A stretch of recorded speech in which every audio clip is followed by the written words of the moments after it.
All right.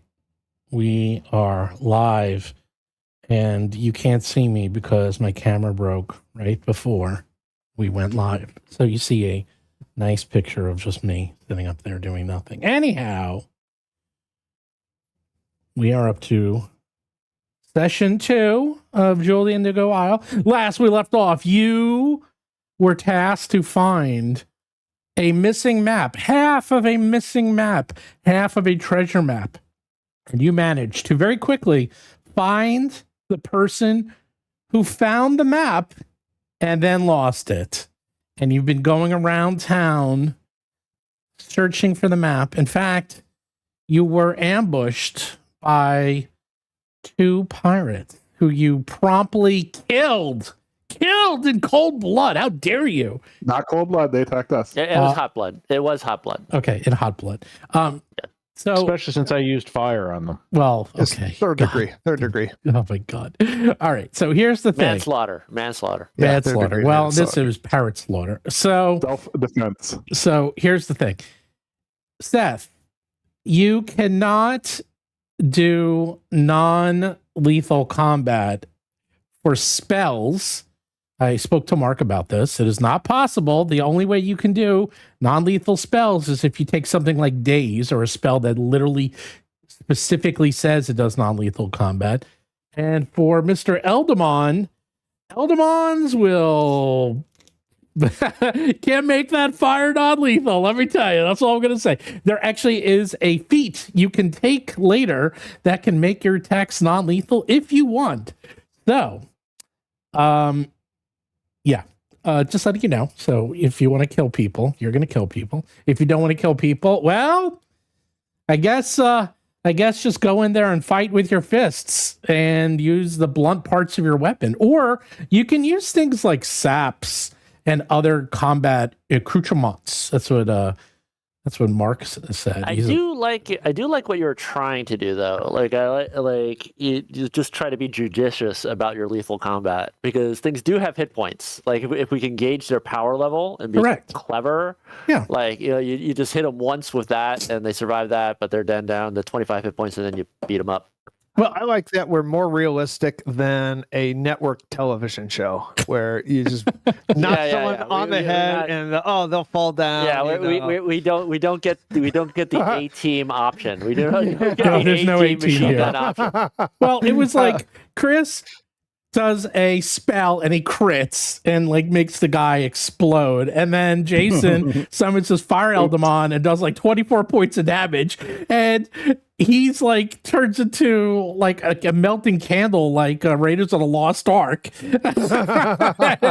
there was like, you don't get that, and then the combat was over. No, that was in like 3 seconds. So Yeah, that was pretty quick. It was like parlay. Oh, they're dead. Okay, no parlay. They're gone. So with that, you were going along the beach because you were doing some elaborate plan that I don't exactly follow, and you came across Master Olo's beach fighting camp, where he wants you to fight his flying pig disciples in combat as a training exercise. And that is where we last left off. Now, before we do that, you had a question about monster parts, Mr. I did. Chris. So on the monster parts, there's 3 variants, right? So I'm curious. We are doing the middle hybrid. Hybrid. We're doing the middle. Hybrid. Okay. Yes. Okay. So I think I said this. So yes, we're doing hybrid. And the thing about monster parts is in the beginning, I'll kind of take care of it for you, but then eventually we'll get to it. The way I do it is the easiest way is with monster parts is as you kill and defeat monsters, you won't get them for humanoids, by the way. So, like, you actually... Oh, that I had a question about that, too. Yeah. Okay, that's good. Yeah, that's actually very good. That could be really grisly. No, it opens up the door to me for me doing all kinds of nasty things. Yeah, so, no, you don't get them from humanoids, but you do get them from monsters. And the way it works is that you basically will build something. It's automatic. You just get them. I'll tell you what they are. At night, before you camp, this is the easiest way to do it, is... you use them, you make gear or weapons or armor or whatever you want from them, and when you wake up, they work. They have to set it and forget it. That's basically how it is. So you make it, you set it, you forget it. And then you wake up and you got something awesome. The thing about them that makes them cool is that you keep upgrading your same thing. So if you make a sword and then you make it a level 2 sword, then later you can make it a level 4 sword, a level 6 sword, and so forth. So it keeps upgrading as you level up. That's the cool thing. Is the leveling banded by our level at all? Yes. So if you want, you can make a level 2 or 3 sword now, but it won't work. So you can so for example, I'm just going off the top of my head. I don't have it in front of me. If it costs like 40 gold pieces worth of monster parts to make a level 2 item and you're level 1, you basically bank it. So this is how it works, is that you make the item, but it doesn't work. But the second you turn level 2, now the item works at level 2. And so you just like Diablo or World of Warcraft. It's exactly like Diablo World of Warcraft. It's like, you know that nice item you have? Well, you're not high enough level yet. But as soon as you are, you can start using it. And it's exactly the same. That's right. Is there an auction house on this island? Maybe. But right now, no. All right. This challenge, I can't remember. It's funny. When you mentioned you couldn't remember like what we were doing here on this beach, our ploy was not very sophisticated, but I can't remember what it was, which is funny in and of itself. Well, Seth made a fake map. Oh, that's right. Yeah. And we were gonna find it. Oh yeah, okay. Like it was actually pretty straightforward. We don't want to lose the real map. So I made a dummy map to have on us. I hid the real map. And then these guys that have the other half of the real map, we were trying to bait them into making a move on it, and so we could turn the tables on them and get their half and get their half. Got it. So, but I love that I forgot even that much. There you go. I don't love that. So go ahead. I was going to say, Master Olo, if you remember, he did say that after you showed him the map, unless someone else wants to do the recap, he said, "I've seen one just like it. A few days ago, an iron eel pirate ran across the beach at Iron Soul's Cove, clutching a map that looked similar to yours. He was in such a hurry as he sprinted right through our training session. He wasn't so quick that I couldn't land a warning blow in his head, of course." And then he says that he looked like he was wearing the iron eel. He had an iron eel patch on his clothes. And he didn't know where the young pirate was going, but he thinks he was going somewhere from the Claw Quarter to the Claw Quarter. And they're the ones that attacked us too, right? Yeah. Do we get the impression? Do we know the iron eels? And can we get the impression? Oh, very good, very good. I was waiting for someone to say the magic words. Yeah, with the basically the information I want to know is, are they a dungeon that we raid and get the other half of the map, or are they a massive organization that's so overpowerful and we have to RP it or do something else? Well, we are going to do a little roll. We're going to do a secret society roll from Questron. Knowledge. What do we call you? We call you Quaz. What do we call you? Quaz. You know what? I'll make it even easier. No, Quaz is okay. Just call me Quentin, like Quentin Tarantino. Quentin. No, I just need to change your name. That works too. So I did. You couldn't see that roll, right? Just FYI. I'm going to call you Q. I cannot see that roll. Okay. Q is even better. Q. All right, Q. I like Q even more. Okay, Q. You know that's actually a reference to the dungeon, by the way. Q knows the following: that you know that the Iron Eels are one of Rumplank's more successful and more despicable pirate gangs. Their leader, Malar Khan, as in Khan. I will call him Malarkey from now on. His name is Malarkey. Is a cruel and calculating captain who encourages his subordinates to commit petty crimes all around Rumplank whenever they're ashore. Thankfully, the Iron Eels spend much of their time plying the Indigo Isles aboard their terrifying white slope called the Sharpened Bone, which is anchored in the Claw Quarter. You also know, because you just heard this when you were in the in the bar, you actually heard this, and you rolled really well. You learned that while at Port and Rumplank, the Iron Eels, you heard rumors operate out of an abandoned rum factory distillery in the Claw Quarter, which they've converted into their infamous hideout.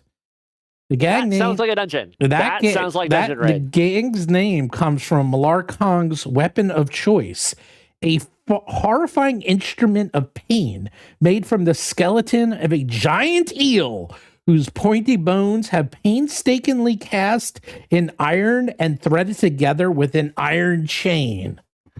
So he literally he actually has an iron eel that he uses as a weapon. That sounds like dungeon, and he sounds like boss monster. Let's go. Yeah. Well, hold on. Let's fight these guys and do the side quest first. Well, with Master Olo, he's like, well, the rules are simple.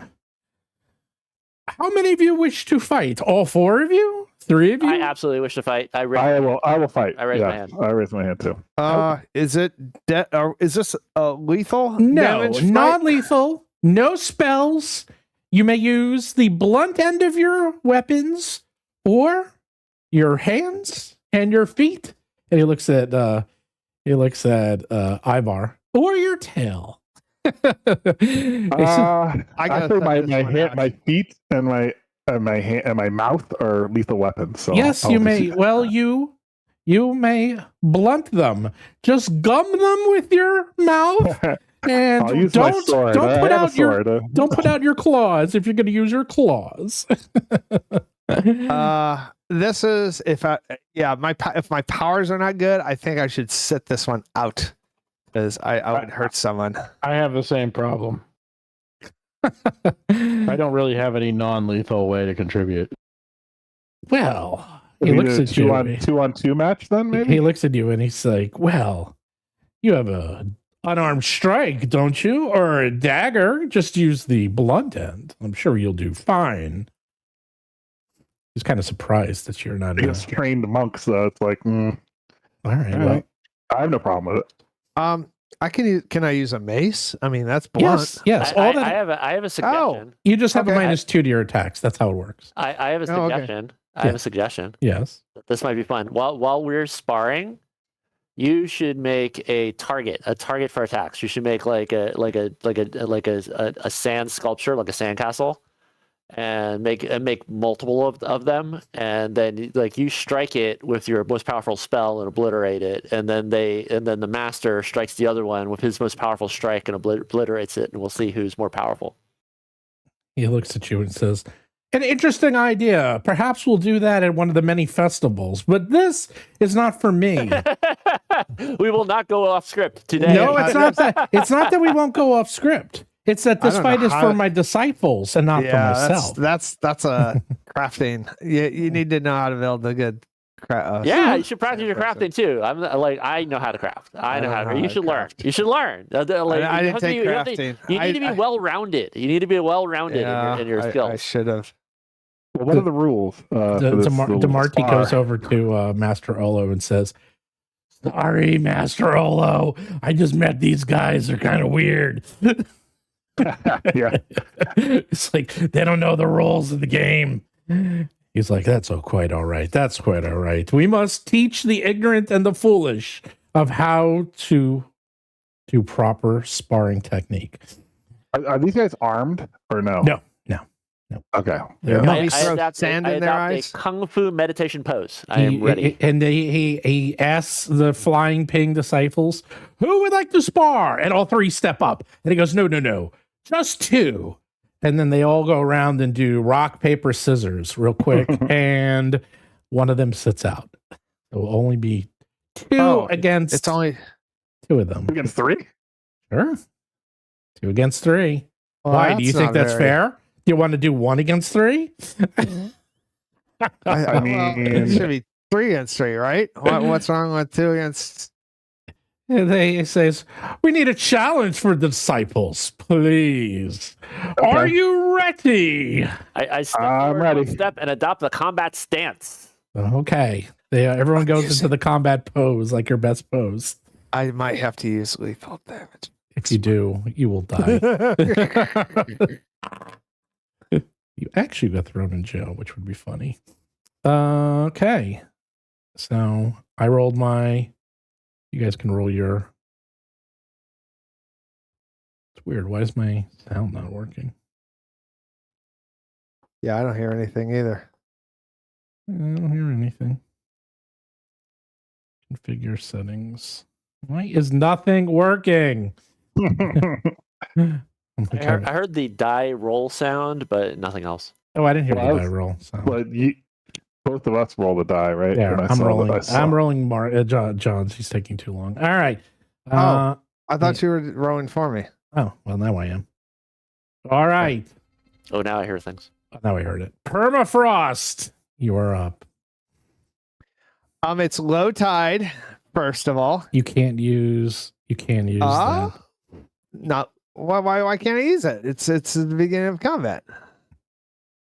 There's no lethal damage. Okay, do whatever you want. You're not allowed to use lethal damage. Yeah, I know. I have other things that are not lethal. Okay, so I'm going first. Who is this?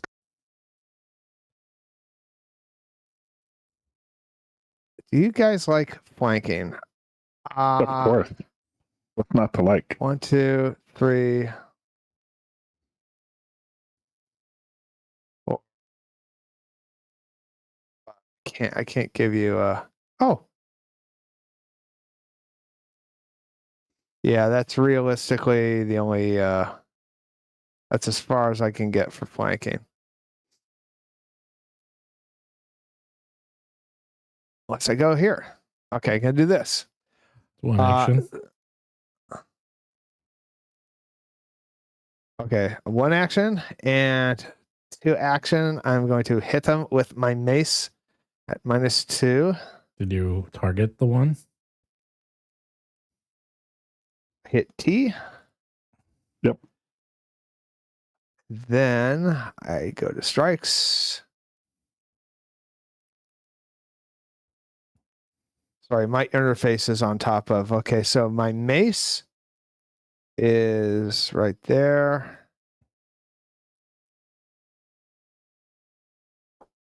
And there's a -2 to this roll. Oh, God. Wow. All right. Well, for my third, I'm going to That was funny. attack again, I guess. This is Minus a whole 10. bunch. Minus 7. Was, Oh. let's see. You roll a. Oh, 11. That is a Actually, miss. 18 minus It's a miss. 16 is It's a miss. It's a 14. Oh This God! is -2. I should not have been in this. I'm not gonna do anything in this battle. We warned you. We tried to warn you. And you are done. All right. Yep. Now the next guy is up. The flying pig disciples. And he goes, flanking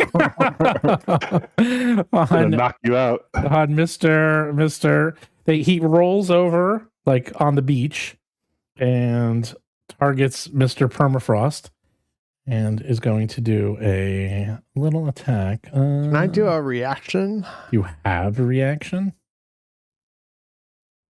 I think Bubble Swarm is a reaction. It Okay, doesn't what does say it do? it. Okay, so Bubble Swarm, you form countless water bubbles as you refresh your powers. It actually doesn't say on the description on the UI what No, type you don't of have that. action this It is because it's an act. It's an action. So no, you have retributive wave.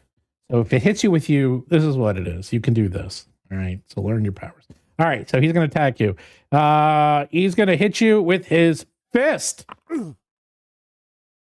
And 15 hits. So we don't see any of your dice. But Oh, I know why. it's on question mark. Yeah. Hold on.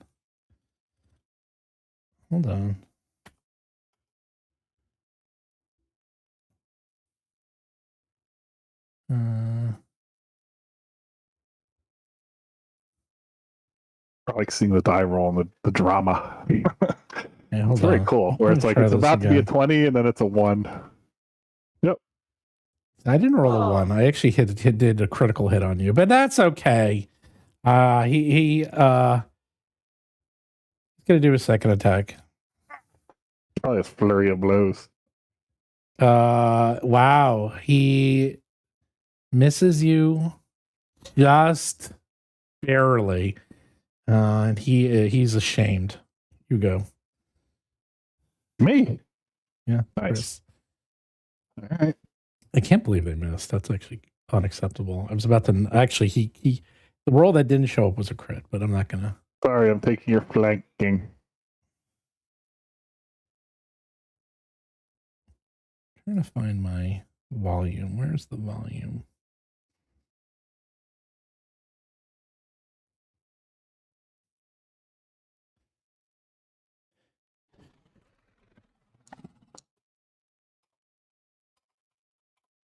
Sorry. I'm like doing 10 things at once. You barely hit. That's a hit. 2 damage. Sneak attack damage. He doesn't have sneak attack. And what? Isn't he flanking? He's No, not a thief. I'm not a rogue, dude. Oh. I'm a cleric. Oh, Wrong. Well, I don't know what you are. You're a weird I'm a class. dragon. All right, you smack him with your Ah. sword. All right, you do. And then I will raise my shield. All right, 9 points of damage. Q goes. All right. I attack with my bola. Range trip. Do you have it in your hand? I do. And I miss horribly. Wow, that was a 19. That is. So that goes flying past them, right? Yeah, that goes. You like throw it. It goes It flying goes in the water. past. It goes in the water. Pretty much. I curse under my breath, and I draw my shield, All right. And and that should be it. the flying. All right. Well, he is just going after Mr. Caster, who's like Yeah. soft underbelly, is gonna knock you out. Yeah, he's like, Permafrost. yeah, Permafrost is totally gonna be attacked 3 times. You're going down, buddy, because he is flanking. Let's see what order. Oh, that's a crit. That's a crit. That is a ton of damage. Oh, All right. no. So that is. Oh my God. Wait. Oh, it already did it. So 14 points of damage. You are down to 1 hit point, Permafrost. And now comes the second attack. Oh! Oh, that was close. And then He it's the might kill you third by accident. attack. I live. Third attack. Oh, he barely misses you. Permafrost is up. I live yet. Barely. You're up. Heal me. Yeah, no kidding. No healing you. This is an honorable fight.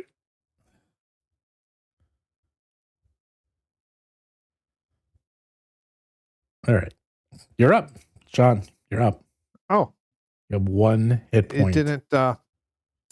Okay, so I'm going to. I think You're at I've already death's got door. this guy's It literally says targeted. that. I fight to the end. Yeah, fight to the end. Go for it. You're just gonna get knocked out. God damn it. That is a miss. You attacking again? Yeah. Yeah. Okay, so I'm gonna attack again. This is -2 again. And Oh no! That is a critical miss. If you do it again, it's going to be a -12. So I don't know.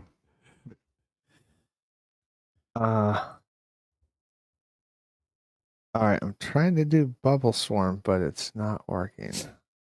No, you can only do that. Well, bubble swarm is 2 actions. That's why you can't do it. It's 2 actions. Oh, All okay. spells, for the most part, are 2 actions. And a reaction will have a special symbol, like an arrow that's pointing. You actually could have done your reaction. You could have done your my retributive wave. Yeah, you could have done that, but you forgot. So oh well. So you got 1 action left. What are you doing? Come run away. I'm going to knock him out. I messed him up. He's not looking so good. There is no shame in running away. Well, I could always also crit. Oh, critical missed. I think you accidentally hit Ivar with that. You would have needed a 20 to hit. Now he goes and he just looks at you. Good night. He's almost laughing. This is going to be so easy. He's just like, that is a hit. No, yeah.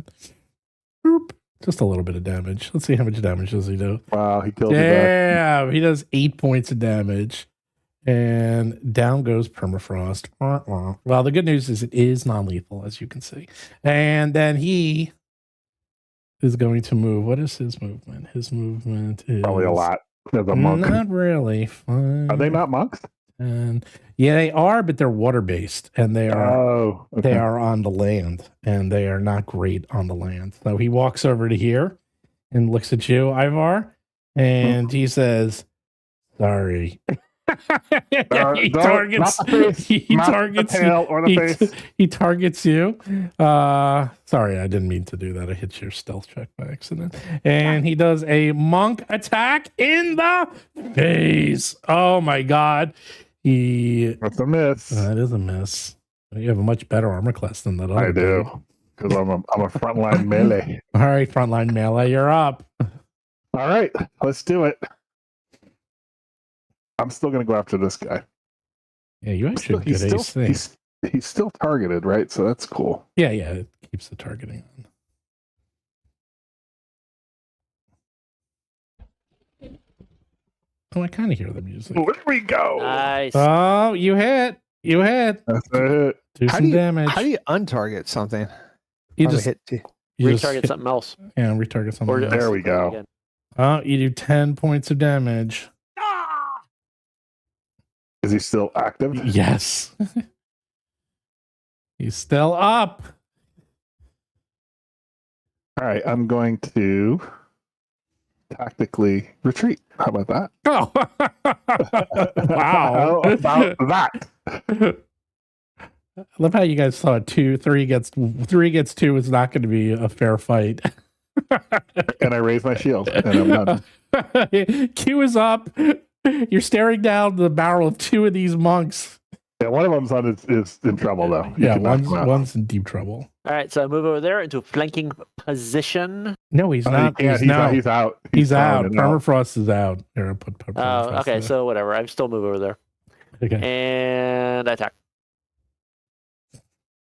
Let's see. Draw your sword and attack. I did already. I did that one in the preparations when I was taking my combat stance. And let's strike with my longsword. And let's see. Ooh, modifier. I need a modifier. Hold on. You don't have to do it. I'll do it. I like it. All right, I like it. The modifier. You can set it to non-lethal. if you want. Oh, wait. That's not what I want to do. Hold on. You can see my rolls now, right? I like the thing here. Hold on.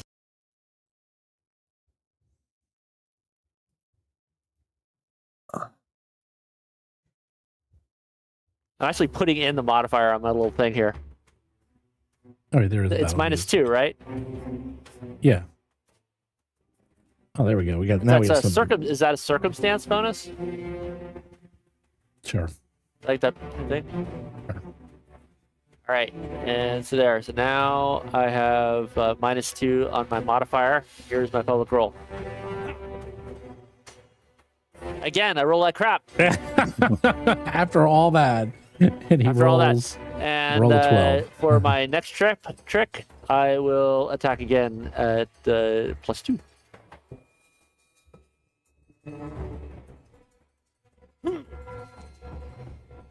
There we go. Nice. That Did that add everything correctly? let's see.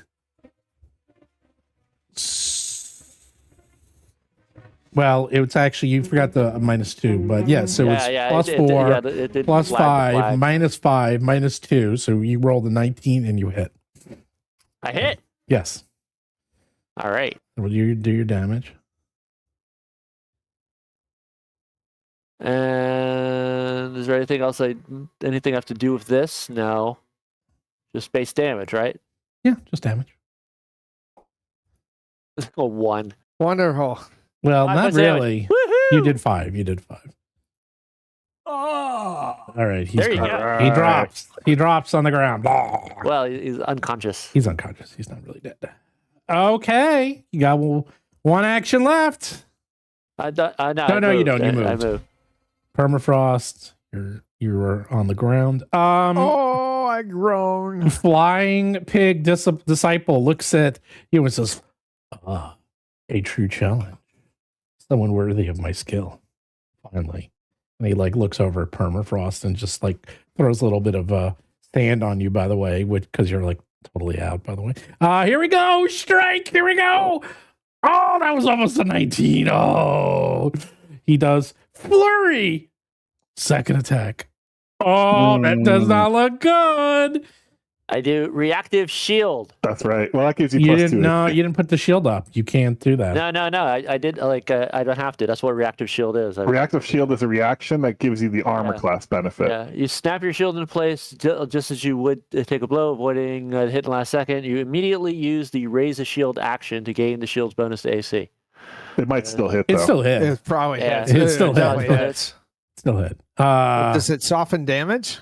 No. No. So he You takes, have to. That's you a take 3 separate points of reaction. damage. Yeah. It's good if they just. But so almost hit so does that now my shield is up for his third attack? you. Hold on. Let's Yes. see. Yeah, he misses anyway. That sucks. Yeah, I believe so. Your shield. If you use reactive shield, it's good for all of their attacks. Reactive shield. Good. Here we go. You're wielding. You can snap your shield just as you would. Take a blow, avoiding the hit at the last second. You use your raise a shield action. Gain the shield bonus. Okay, yeah. So it's basically up now. So that's all it is. All it does is it like allows you How long is it up? until his next Until the action. beginning of his next turn. Yeah. It's basically raise a shield without raising a shield. Wow. Yeah, well, it's he's like a fighter. basically. Well, the thing is, Yeah, it's really good. It Fighters are does eat up super my strong. reaction, so it does matter.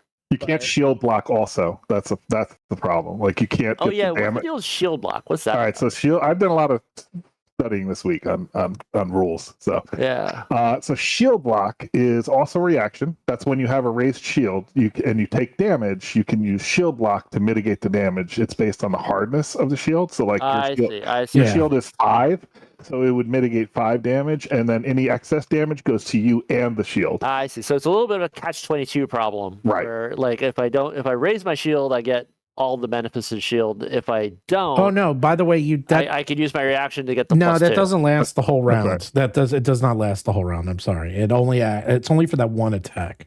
That's So not you're- true. Yes, it is. That's not. All right, I'm going to ask the person who wrote the rule and Ask see, the person who wrote the rules. and we'll see what he says. It's That would be actually it's too powerful. as soon as it's not. As soon as he gets attacked, he can use reactive shield, and so Right, then yeah, then the raised right. shield action is in effect from that point, even before the roll. Really. The plain understanding of the text of what it says it does is all it does is it lets me use my reaction to do the raise a shield action. Oh no! Right, So that- okay. Actually, can't- no. you can't Right, block, you you do, can't but you shield can't block. Right. Okay, right. So right. Because I already used my reaction, so I can't then block right. any Okay. future attacks. Okay. where No. I use Okay. my You are reaction. right. Okay, you are right. I was misreading it because it's a weird thing because you just have to remember it gives you the AC but not the bonus to deflect onto your shield. It's really good. It is really good. I mean, both are good. But do you have both? You have shield block and reactive shield. Right, a reactive shield and Nice. shield block, right? Yeah, that's but good. like I only have one reaction. Right. You only have one And reaction. That's the limiting factor. It's like it uses my one reaction. All right. So I'm up. All right. Yes. So for my free action, I point. I my also sword. have reactive strike. I also have. I know you have a lot of true. things. You're a Attack of fighter. Fighters are Reactive insane. strike Attack is of really good too because that's an attack of opportunity. That's really good. You get a lot of things. All right, go. All right. But So, yeah, but they're all my reaction. Right. So I say, Master Olo, and I point to his disciple next to him. I said, "Bring him in. We want him too." And I go and I move. Oh my god. Can't get there. He does this right after he runs away. It's called tactics. So you got study. I'm a marshal, so like study how I attack and fight. Yeah, You know, how you run away. Yeah. It's not. It's a How tactical you retreat. leave all Tactical the cloth. retreat. Okay. All right, Literally what it is. All right, just Yeah, go. that is what it is. I'm going. That God damn, Yes. it Is the miss. teases you. The 20 teases. I know. And ray shield, and I'm done. so you were correct, Chris. He says you sort of get it. He goes, you get the shield up, with grants you the AC, but since you use your reaction, you can't block. Exactly. Quest I mean, getting a +2 to AC right. is Q huge. is up. Oh, yeah. So Well, it's a plus whatever let's- his shield is. It's not a +2. Yeah. All whatever right, his let's shield pop is. him one. Let's pop him one with a strike. Let's see if I have this here. Hold on. a Could second. flank him. Dungeon Unity. Oh, I want to save my. That's... Doesn't let me save the modifier.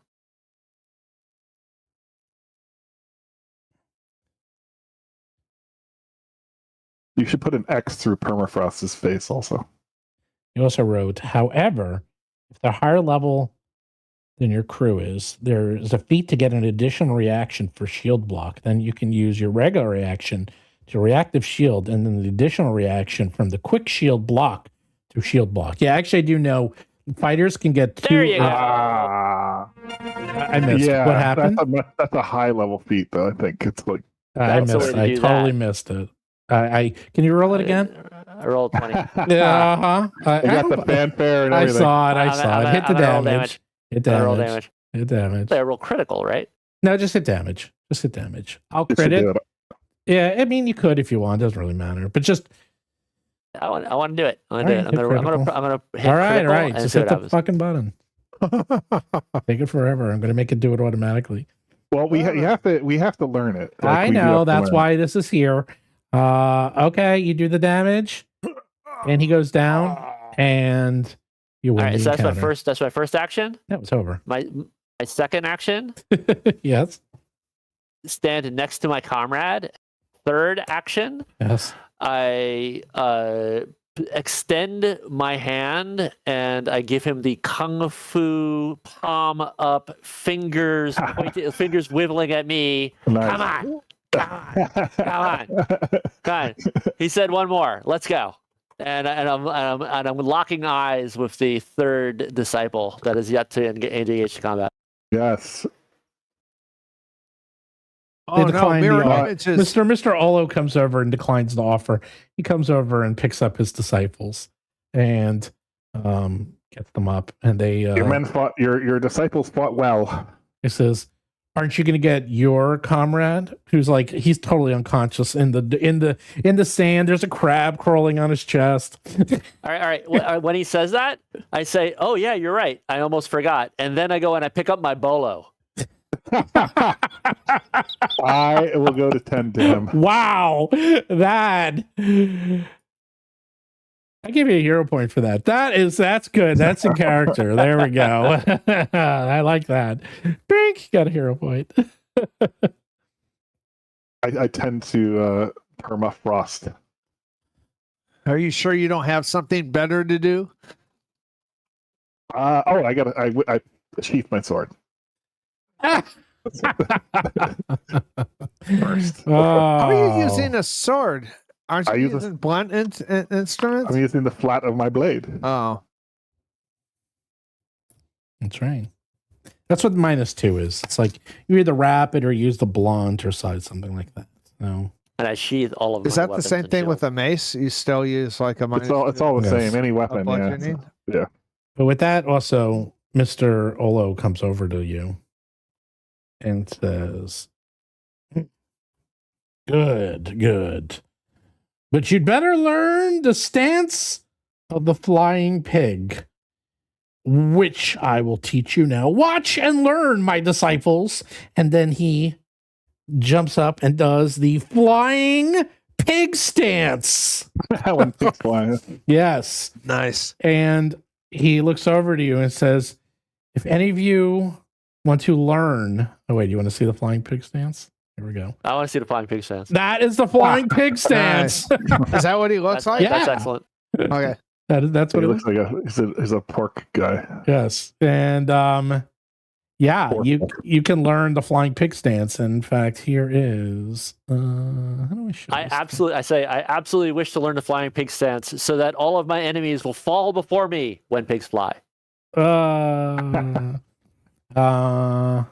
I show this? How do I share this with you? Well, anyhow, if you are a monk, you can learn the flying pig stance. And I can tell you real quick is that you oh wait. How do I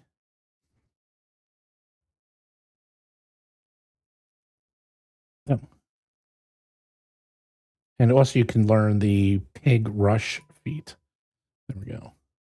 Those are monk stuff, though. Right? Yeah, it's monk stuff. So you can't really do anything, but there is a cool new stance that you can learn, as well as a new ability if you were monks. But That's awesome. you probably Is there it doesn't some- matter. You can't learn it now, but if you ever decide that you want Multi-class into a monk? yeah, sure, you can multi-class. Okay. Yeah. All right. He will be happy to teach you. He was impressed with you. But he goes on to show his disciples. And then he tells them, he like gives them some shot of like sake to wake them up. And it looks like that this is a normal day for them. And they just get right back up and start training.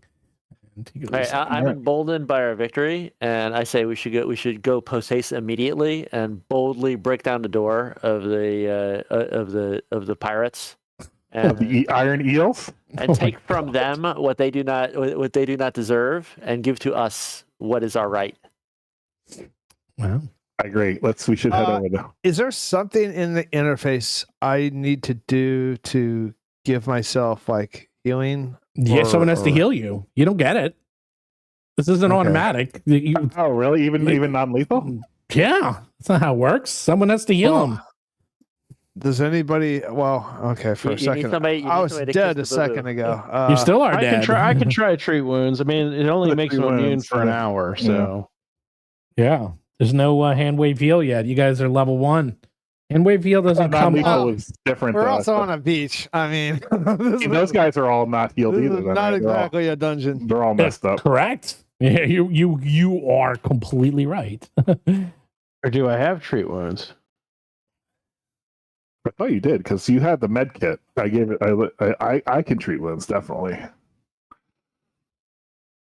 The only thing that happens Does tree wounds have details on distinguishing non-lethal and lethal damage? there's nope. The only difference between non-lethal, it's damage. The only difference is that you don't die. It won't kill you. It Yep. won't kill So he's at 0. Someone has to heal him back. Do you want to give me the kit or? I have a healer's kit, so I'll do it. I don't Go have for a it. button for it, so I'll just do a medicine check. Well, no, the healer's kit only gives you a bonus to the medicine check. I think it also you have to have Not it to under do it. actions, Jason. It does say you're wearing requirements. You're wearing or holding a healer's kit. Yeah, you have to have it. Yeah, Like, yeah, okay. I can't do it without it. There's an advanced healer's kit that gives you a bonus. I don't think the basic 5 gold one does. Well, I'm in favor of waiting here on the beach until I'm fully healed. I'm not going on. Uh, I'm not going anywhere wounded. That's silly. you. And should this you is should be a about man. as good as it gets. You should as get a up and place walk to it heal. off. You gotta I walk don't it off. know. No, How I'm it not gonna. works. Put some I'm not dirt on walking it. around wounded. Fuck that. Fuck that. You guys go off. Well, I rolled a not gonna- 16 on my medicine check, so I guess it worked. Yeah, so treat wounds is medicine check is 15. And here actually there's a treat wounds macro. I that I can didn't give see you. the action. Yeah, I didn't see it in my actions, but Hold on, I can add it. How do I- wait, it's under utility. Yeah, it's under utility. For his utility. Where's So you just roll 2d8. Yeah, you should definitely set up those macros for you guys who can do this. Here, go under the compendium on the right side. All right. So you roll a 9. So he is healed 9. So permafrost, you now have 9 out of 15 hit points. Yes. I forget. Can I also treat wounds on him? I have to hang out on the beach for an hour. I don't, but if two separate people do it, though. No, I'm immune from the. He is immune. Oh. The target is immune to treat wounds for 1 hour. And anyhow, so if we're just in explore mode for a while, we could theoretically do it again. Yeah. It's unless a monster shows up. DeMarchi's like, that's okay. I'll tell you what. We could go around town. We could talk to my friends. We can go to we could go to the apothecary. We can go check out my buddies, and we can see Captain Nevergo. We got lots to do. Don't worry about it. There's no rush. You don't have to go after those pirates right now. They're going to be there tomorrow. They're not going anywhere. You don't want to die on an empty stomach now, do you? You talking to me? Talking to all of you. I'll go eat. Yeah. How far is it to town?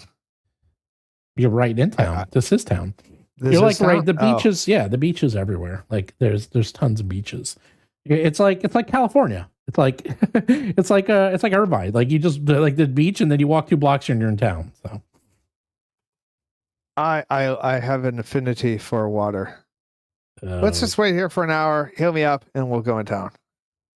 We don't have to role play for the entire hour. We're just standing, sun on the beach. So I'm trying to. Someplace to eat around here. Yeah, just right nearby. It's like 5 minutes away. No, who's up? Who's up for snow cones?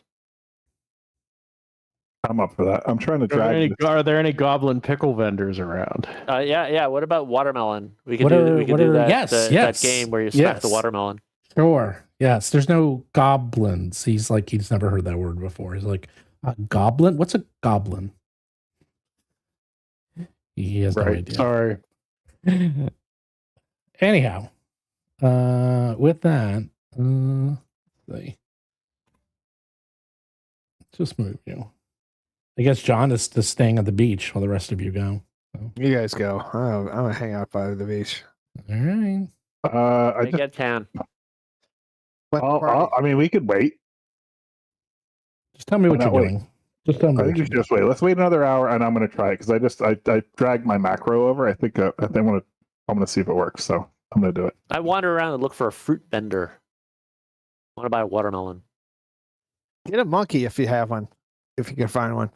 Well, hold on. We're doing Hugh's adventure by himself. All right, so that worked. That macro is good. Yeah, that worked. That's cool. All right, I like that. All right, I'm going to be doing that a lot. So you saw. I know. I saw. Q, you're in.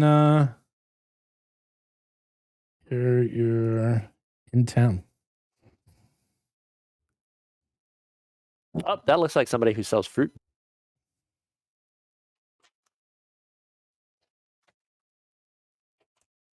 Wait, you wandered off? Yeah, you guys. He said you guys are waiting for the beach. He's going. He said he's left. All right, so. Ho there, merchant. He looks at you that. and he looks over to you and says, you see this guy, and he seems to be selling both fruits, vegetables, as well as some other pretty interesting stuff. In fact, I'll show you what he looks like. Okay. He looks like a rat catcher. He does look like a rat catcher. Maybe.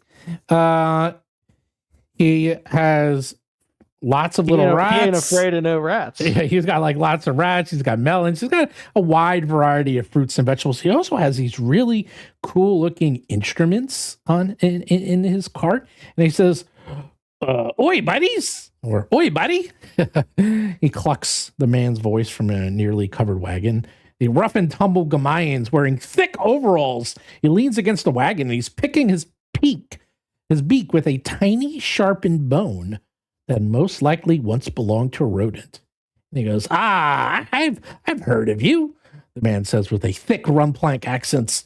Adventurers on the hunt for Poppy treasure, am I right? Oh, don't give me that look. I hear all sorts of things. I got good sources. Anyway, how about a venture like you would like to make some coin helping a weak fellow like me? Look at you. You're big. You're strong. You're massive. You look like a big fighter. Don't worry. This isn't anything dangerous, I assure you. I just want to test out my new invention. I'll even give you a free melon if you help me out.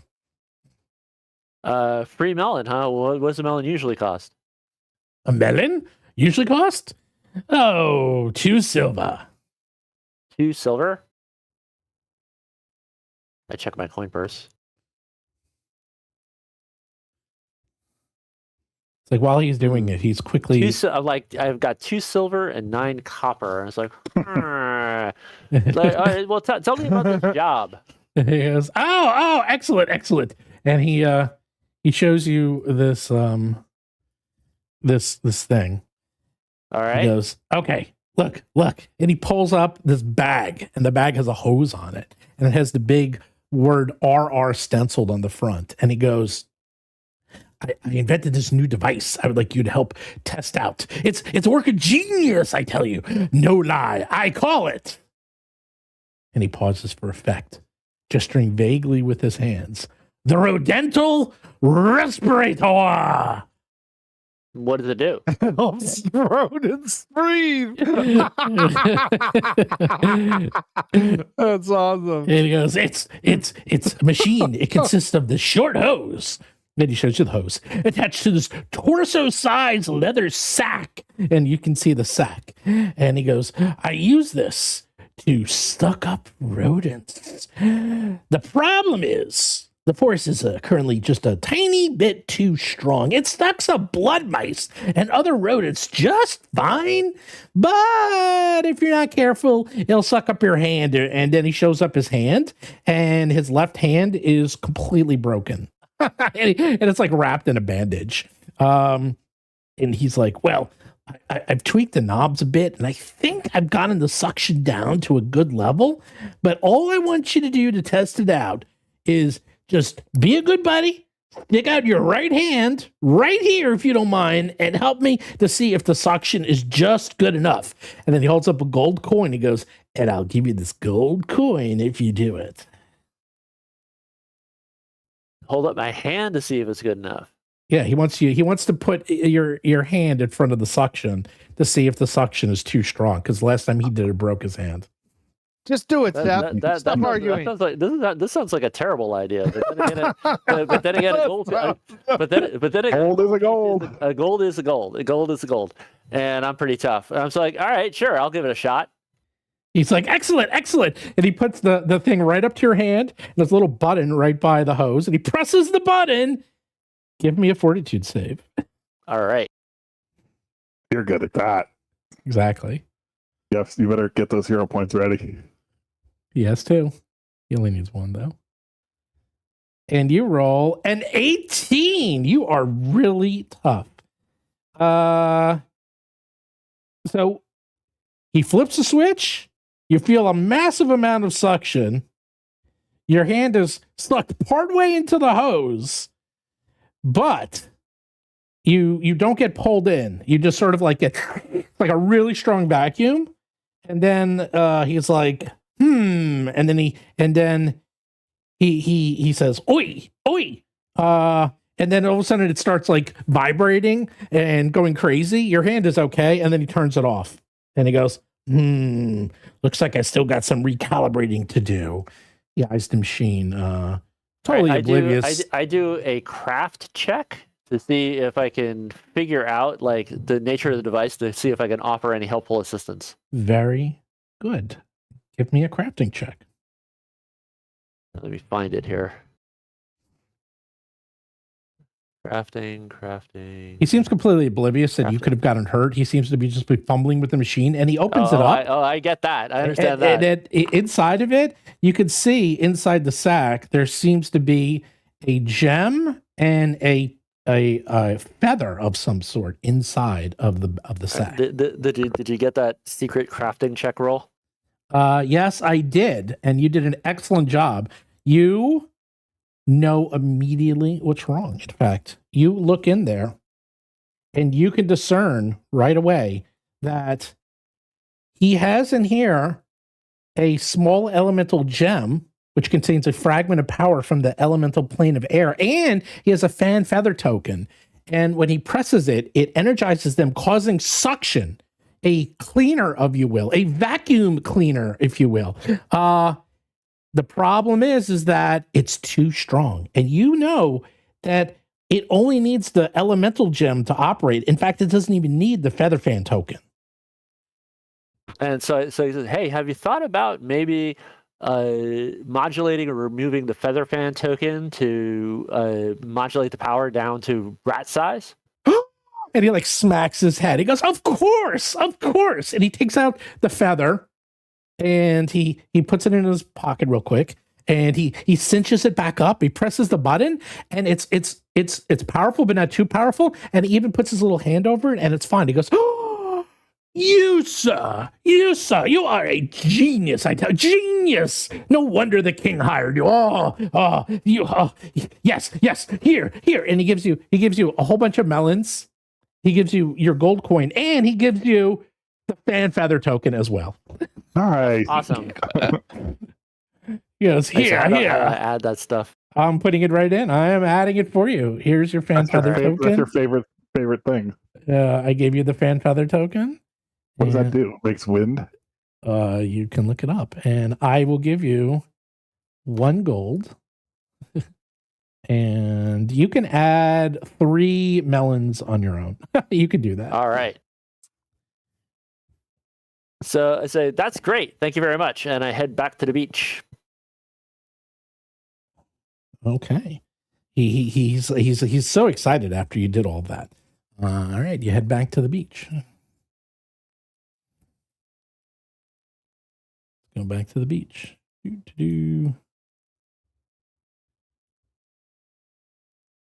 All right, we're back at the beach. Life moves at a slower pace at the beach. Yeah, no kidding.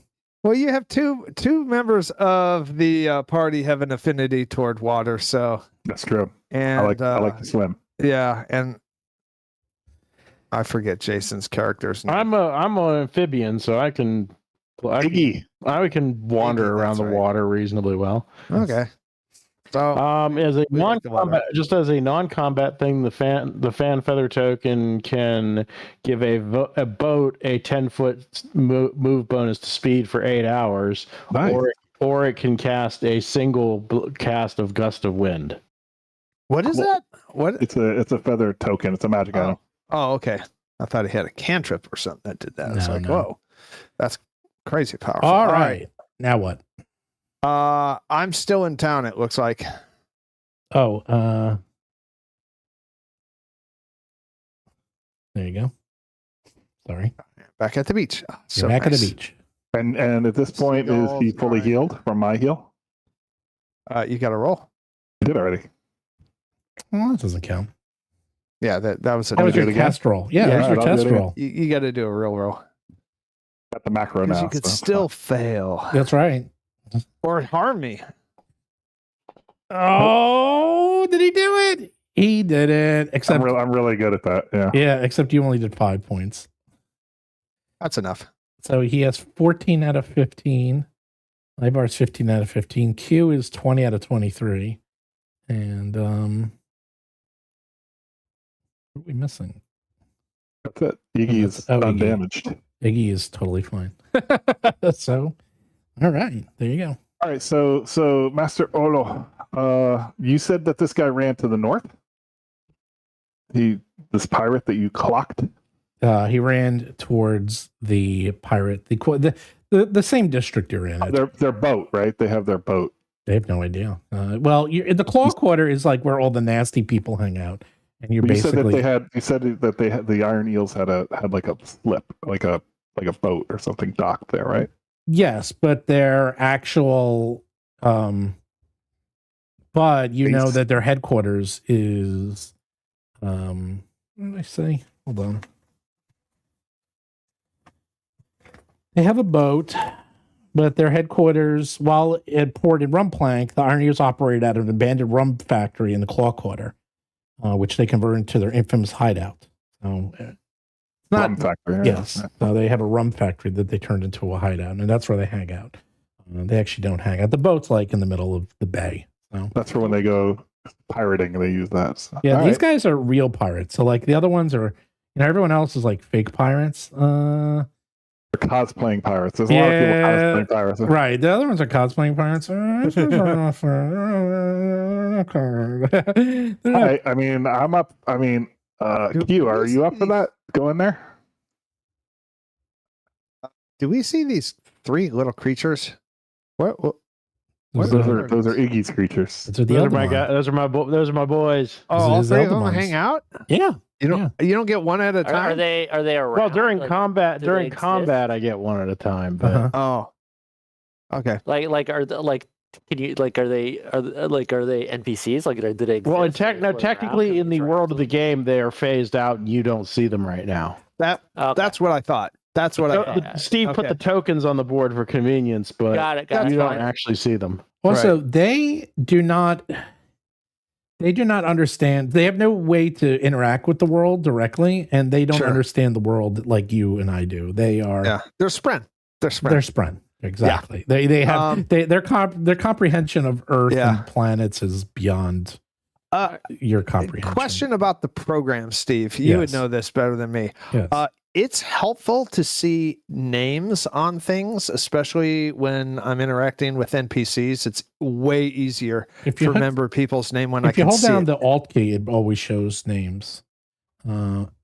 So I can do something, I think, to make names appear at all times. Let's see. No, let me see. I'm going to take a quick bio. Give me one second. All right. Are you talking about putting names on the icons? So instead of just saying barely heard, Well, it if you hold actually down says the your Alt, name. it That always would be shows fucking shows awesome. the names. Do you see that? Nah, No, I that don't. doesn't show up. When I hit Alt, I get little borders, like a little border show, a square. Same. All right, hold on. Game settings. Go to configure settings, token action, HUD it's something core. I have to do settings. We each individually do this. Yeah, configure settings. Okay, I say game settings, configure settings. Token There's a- action HUD core. Yeah. Jason. Oh, this is arcane. Hold on, maybe not. That may not be the I right don't one. see. though. I don't see token actions. Hold on. Oh wait. I see token actions HUD core. It's down at the bottom of on the left hand side. There it is. Okay. All right. And Now, where is it? Except I'm not sure that's the right one. Hold on. display character name is my name. That's for my name. Yeah, that turns my name on and off. Hold on. Configure settings. Configure settings. Hold on, I'm doing it. Configure settings. Configure default. It's under core. Here we go. I found it. Yeah.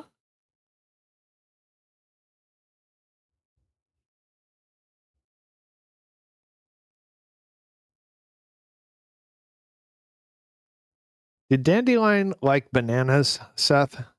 Oh, I don't know. Sharon, did dandelion like bananas? I don't think so.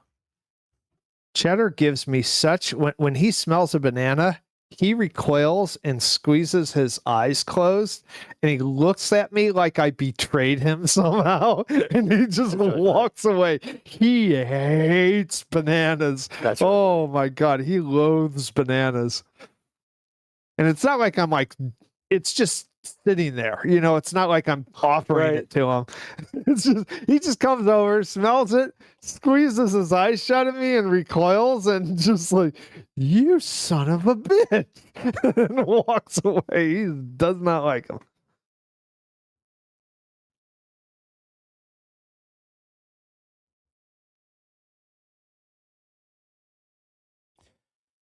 Yeah, I can do this, but I don't know if I can do Okay, it right now. Yeah, no, it doesn't have to be done now. I was just FYI.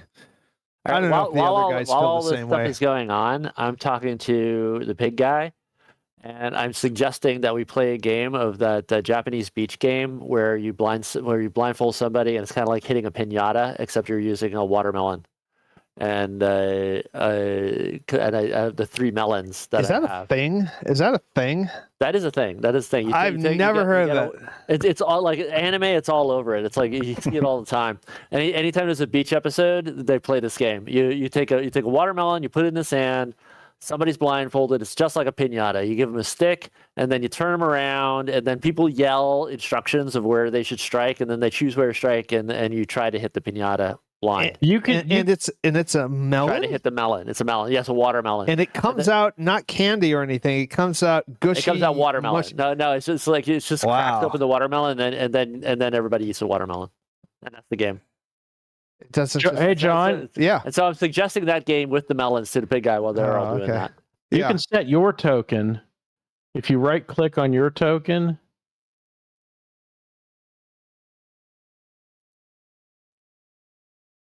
I gotta tell you, the weird thing is and display name the second thing down.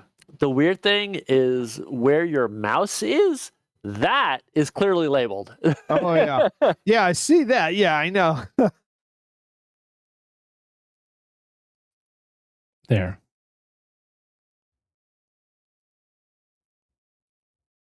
There. I'm doing it.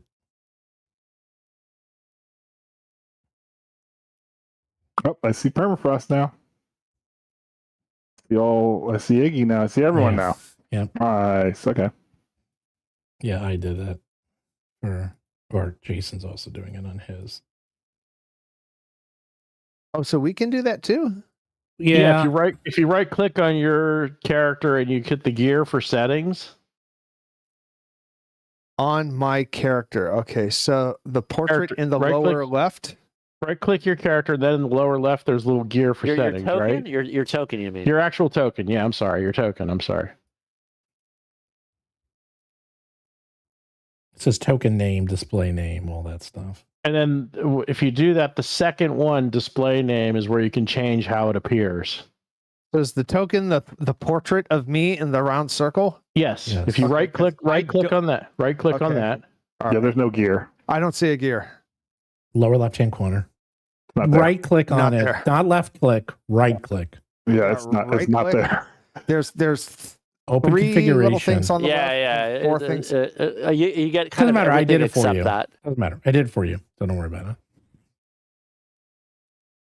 Yeah, toggle combat state, target state, select movement action. It is cool. I have discovered all kinds of new things. That's pretty cool. So anyhow, yeah. So you can see it now. I Yeah. added your name. So there we go. All right. All right. Are you Are we guys ready? ready Do to whatever roll? you're gonna do. Yep. What's a Ready to Margie go. is like. He's like, oh, you sure you don't want to go to see the captain or go to the temple or go anywhere else? He seems a little scared. He's like, you can go right there. You can go right to the iron eels and just confront them. Well, what do you know about them? Like, I mean, is it a lot of people there? It's Yeah, like is it a game like a motorcycle game where 200 or is it like 12 guys? I give this nervous Nelly my melons, and I say, "Don't worry about it. It'll be fine." Have a melon. Have a nice I'm big actually melon. removing my melons from inventory. I am literally giving it to them. All right. That's weird. He's like, he's a little worried, but he's like, okay. He's like, I'll go with you to some of it. I'm not going to go all the way. He's like, they're a tough gang. Didn't you just kill 2 of them? That's kind of why I'm not worried. Like we It was killed it was a misunderstanding. It's like we tried to knock them out and they died. And then we just beat this guy's disciples. I'm feeling pretty tough right now. I'm feeling pretty invulnerable. I'm not. You didn't really beat him that well, by the way. But okay, whatever you think. So, do we have Let's a go. knowledge check? Like, how large is this organization? If it's just And actually, in all seriousness, that's what I asked previously. Is this Like way long ago. MS-13? It's Oh. like, I said that are already, they yeah. like, is that a dungeon or is that they're I an already gave him NPC the organization? well, what was the answer? Either of you. The answer was the Iron Eels are one of Runplank's more successful and despicable pirate gangs. And they That can literally they have mean anything. They have their own multi-story lair that they took over. So That sounds like a dungeon. Is that a dungeon? Is it or isn't it? Is that an RPG? I'm thinking it is, but we may not be ready for that. That's what I'm thinking. I think maybe we need to find out more about them and what's going on here. I think we should at least see what the layer looks like. Like, if it's like. All right, let's go scout out. Let's go scout. We'll just go over there. We'll just we're out for a walk. But We're we out for a won't walk. tell Take a look. DeMarty that. we'll lead him to believe that we're going to just take him head on. all right. Well, in that case, I could say you walk on over, and you can see it from a distance. You kind of walk near where it is, and I'm going to show you. I'm going to put it in the handouts because I don't have it. That is what the Iron Eels headquarters looks like. Wow. It's a pretty well-known abandoned distillery off the shore of the Iron Salt Cove. It's not far from Rum Row, and it's actually a very well-known building. It's pretty well-known. It has a makeshift moat that surrounds it, and it makes it stand out like a sore thumb. There's scavenged planks and fragmented ship parts make up most of the hideout. There's a pine mast sticking out from the top of a tiered fort topped with a crow's nest. You actually see a Iron Eels flag flying from the top. It's a stylized Jolly Roger with an eel's skull from the flagpole at the top. And you can tell that this thing is 3 stories tall with a defensive structure, a moat, and a crow's nest at the top. It looks like there's some gibbets in there too. Yeah. Like they're hanging somebody or something like that. This so could anyhow, just be cranes. Yeah, you can see the exterior walls are made from crumbling masonry.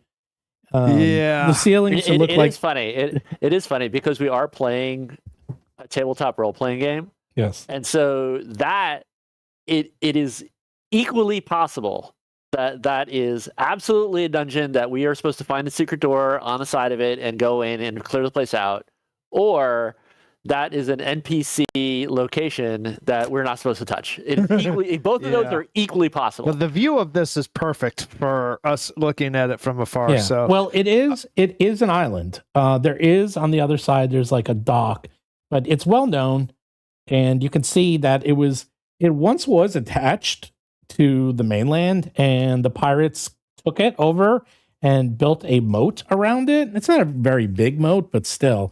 And there is a drawbridge that is connecting it looks dangerous to me. the hideout to the main shore. It looks a little bit tough. Yeah, like, that looks too high level. yeah, I agree. Yeah. I agree. All right. I agree.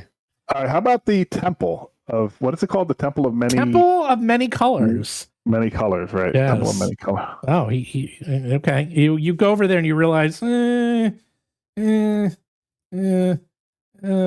the pirates are a little high. Well, I just think we need to get more information on them and what people might know what their And what's strength this is. in temple? there. I'm temple are totally we okay. checking out? Like I'm seriously just like totally okay. Just having a professional estimate of their relative strength compared to my strength in a fantasy environment, and knowing that they're more powerful than me or not, or I have to get more powerful in order to be able to confront them. You just arrived. Like I'm totally okay just you're realizing that being a warrior and able to assess risk. Like it's just you can being just a warrior, tell me. being able to assess risk, that you can never go wrong with finding out more information before assaulting a stronghold in the middle of the day. like just tell me what level I gotta be. What level dungeon is it? Not, it's a question mark. We're not there yet. You con it, and it's a question mark. You con so it, fifth level and you're like, no. You con it, and you're like, red. It's red. It's there like you go. Okay, that's it's red. It's like, well, we could do it, but probably need a little bit more information. So we have to train and get stronger. Maybe orange. We need to do side quests. We have to train and get stronger. Training montage. Well, you're the best around. Anyhow, so he's the Marty's excited. I like going to the temple because I like the temple. So you go over to the temple. Yeah, what's the deal with the temple? Why are we going to the temple? It was suggested the guy who runs the temple knows a ton of stuff about everything. Okay. Okay. And like you were given a couple of places to go to help give you like if you're trying to get the lay of the land. Yeah. Actually, I did have an idea that goes along this that it aligns with this approach. And the idea was like we do have half the map. And we do know that the half a map that we have does correspond to the geographical location that we're at. So it could potentially be possible for us to take guesses, at least, as to what the second map, pertains to, enough that we might be able to figure this out without having to actually get the second map. And we would do that by talking to everybody that knows everything about everything, and going to the library and busting out the charts and doing all this type of stuff. There was some kind of curse on it that had to be removed or something. And somewhere along the way, we find the other half. Right. Maybe. Right. Exactly. There you go. Exactly. So you go to the Temple of Many Colors. So this is role-playing center of worship. It's a large stone temple. It's west of Barrel Square. There's dozens of devotees of all the Balance's deities are there. Some of the older, lesser-known faiths wander the temple's halls at any hour of the day. There's places to offer the prayers to the parents and all their divine children. There's also a whole area for the Eld. And this is pretty much all the religions of Alucard are, well documented and shown here. Now, again, something important to know is that there's no doubt whatsoever in this world that the gods exist, because they literally exist. They literally walk the earth. There's even a whole family, and there's even a place where they live. They even have a home and everything that's in the capital. And the Eld are directly tied into the Eldamon. So there is no doubt whatsoever that all this stuff exists, which means the temple is very strong, because when there's no doubt that these things exist, people come to the temple to make sure that they are well known. With that, the temple's current caretaker he's very powerful. He's very well known. He's also a pretty nice guy, and he comes up to you, and I'll show you his name. He is Prismatic Colby, and I have a cool picture of him. Here we go. I'll show you his picture. That's what he looks like. He looks august. Well, you can see all the colors because he represents all the faiths. I like how his feathers are simulating an old wise man's beard. I love that. He looks like the Shah of Iran. So kind of does, yeah. He does. He looks like the Ayatollah Khomeini. Like, yeah, man, I art directed that baby. All right, here we go. Oh, it's good. Except he's all rainbow. Except he's all rainbow. Yeah, he is. He's the rainbow connection. Rainbow connection. Okay. When you arrive, he is lighting candles near the temple's massive front archway near a stylized painting of 3 tigers. He greets you warmly and says, "Welcome, welcome. How may I help, most honored guests of the king and queen?"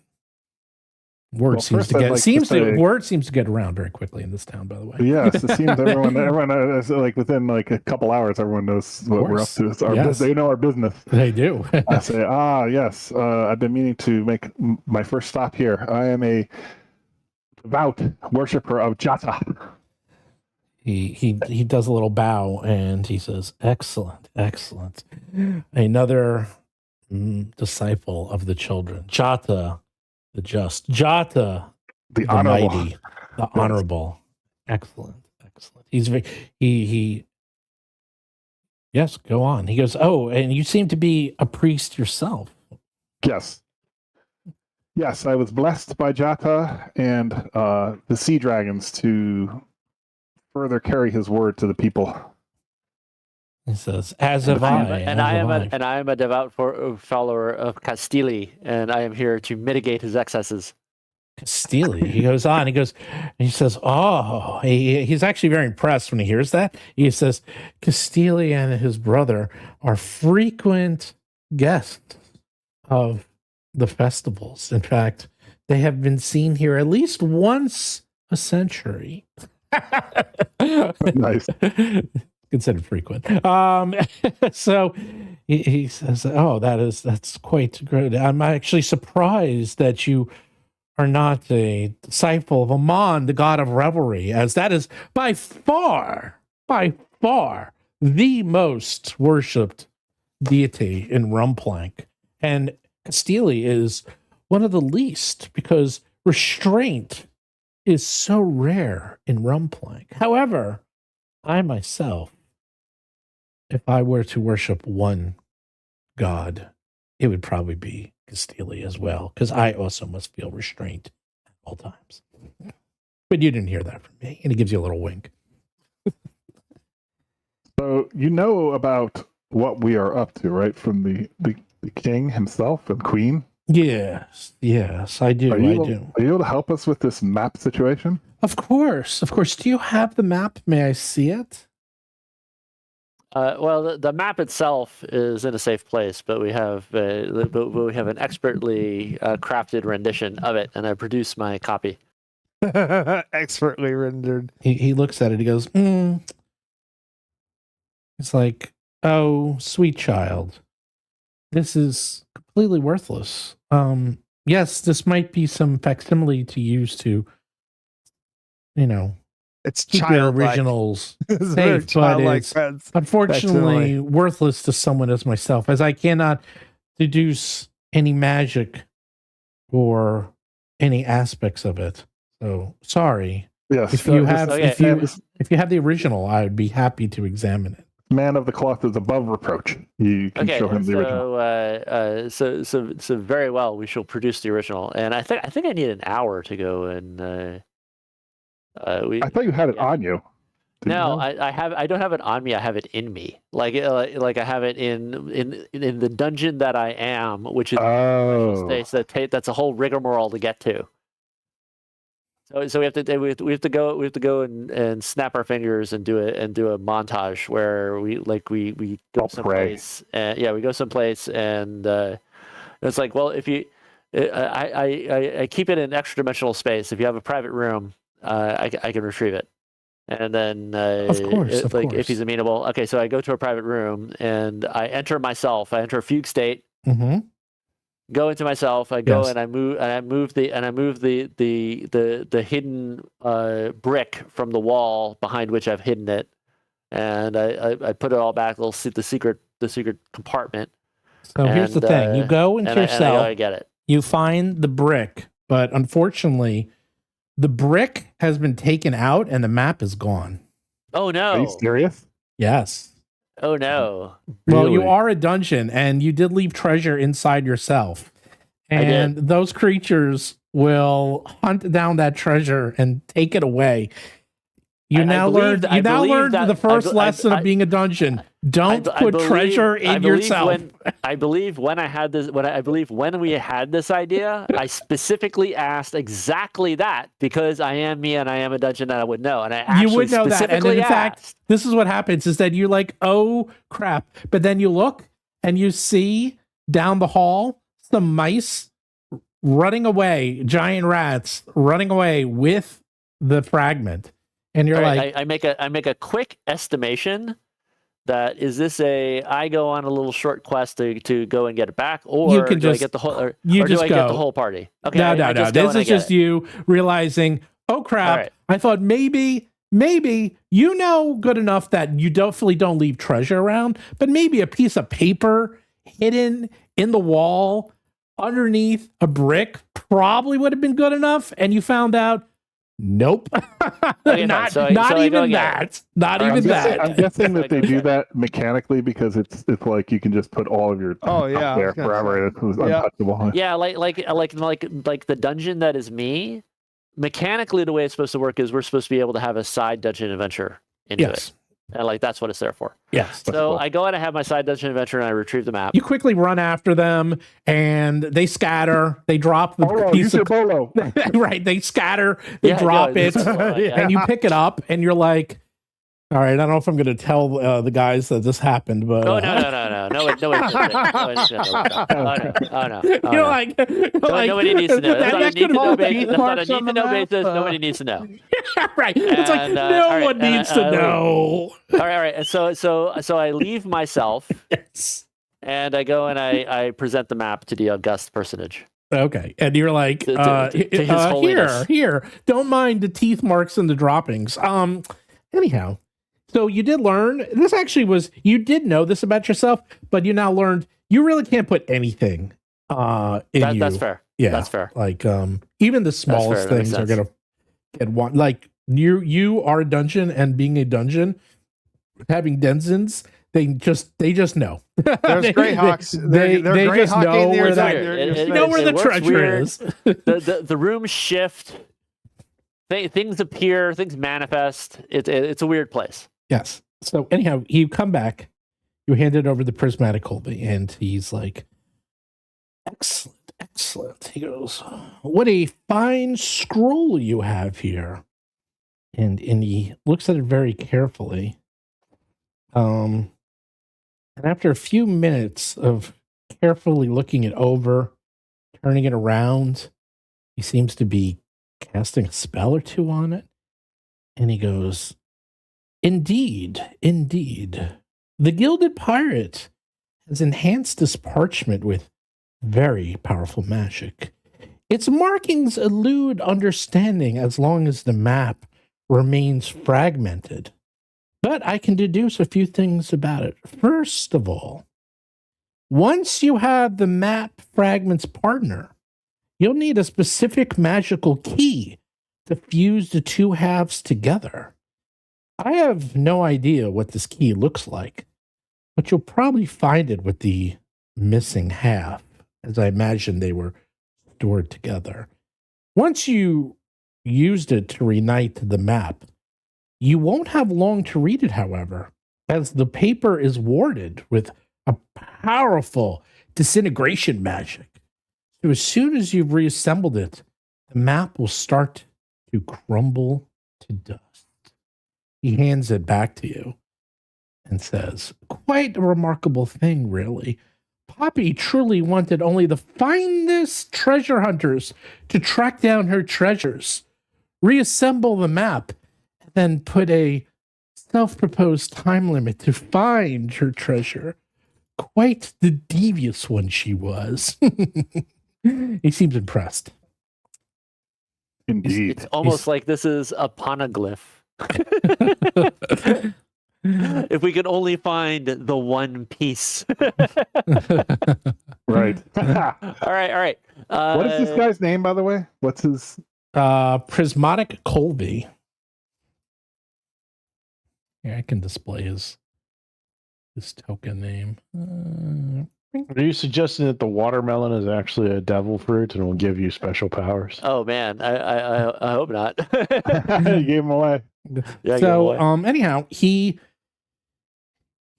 also looks at it and he says, I will also say that this map you see here is a ruse. This is not the actual map itself. I can tell that once the map is assembled, it will reveal the true treasure map underneath. This is quite devious indeed. It seems to have magic on top of magic on top of magic to make it work. This is perhaps one of the most ingenious pieces of magic I've ever seen. Would it be, do you know where we could possibly find this other half? Is there any rumors around? I mean, everyone seems to know we have this half, but no one knows who the other half is at all. Well, yes, we heard that there was. And he looks over to your buddy, DeMarty. He says, I heard DeMarty over there. Well, everyone heard that DeMarty found it. DeMarty, whatever happened to it? And then he goes on to explain how, he was boasting about it and it was in his pack. And then he went to go look for it and it was gone. And they have no idea. He has One no of idea. these scallywags here, probably of the Iron Eels, took it. That's what we suspect. He goes, yes, that does sound familiar to things I've been hearing. Have you seen, he looks over to DeMarte and he says, have you seen the first officer of the Iron Eels? And he goes, you mean the first mate? Squarton Martley? And he says, yes, I have not seen him quite some time, although he is quite the scoundrel. He is quite devout and would be here on a regular basis. I have not seen him for several days now. I wonder if the two are related. And then DeMarte's like, you know what? I haven't seen him either. And he's always at the bar. Always. Nightly, in fact. I haven't seen him in days. Interesting. Well, that's good information. What's his name again? Squattin Marley. Squatton Martley. Squatton Martley. The second in command, the first mate, basically. He's number 2. And with that, he suddenly sees two of his disciples are carrying statues up from the basement. And he walks over to you, Ivar, and he says, oh, Ivar, do you think perhaps you can help me? Or perhaps all of you adventurers can help me with a small favor. You're a wardly bunch, no doubt, with an admirable breadth of expertise. And he snaps his fingers really loudly, and the acolytes bring over these enormous statues. He says, we recently unearthed these 3 statues, but we have no clue which deities they might honor. Which gods, in your estimation, do these figures represent? We've been trying to figure it out, and we just obtained these. Of course, I can help you with that. Excellent. So you look, the statues are carved from, looks like black lava rock, and their features are terribly rough and difficult to discern. There's an angular statue as tall as the Chikori that you just fought. They're pretty tall. They're about 6 feet tall. And it sports what appears to be a shark-tipped wings on its back.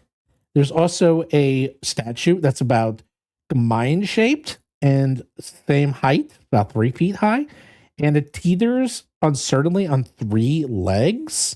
And then the last one is the size of an orpork, which is like human size, like 5 feet. And it seems to be with rounded figures and a large belly. All right. I will approach the statues and I will examine them using my religion. Okay. Give me a religion check. Which one do you want to do? Do you want to do the tall one, the medium one, or the short one? There's 3. I'll do the tall one. Okay. The tall one. Give me a religion check.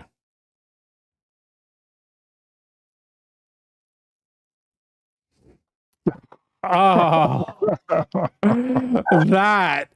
Wow, it's embarrassing. You Statue cannot. of Burt Reynolds. You can re-roll that. You do have a hero point, and you might wanna, because that I'll is. reroll it. That Do I have my extra hero point you from want last it. session? No, right? No. No. Okay. That is embarrassing. All right, that's You know, embarrassing. permafrost knows a little something too. If you want to just, oh Yeah, my terrible. goodness! You guys are Terrible. All right, permafrost. You- Would an occultism? Would you accept that, or is it's religion- harder. Okay. You could try occultism. Sure. No, I think my religion is much higher. No, religion's much better. No, you want to use religion, you can. Occultism is much tougher. Yeah, this is Oh, permafrost. I'm gonna 20. go for the small one. Wait. just So for kicks. permafrost. the one with the pot belly.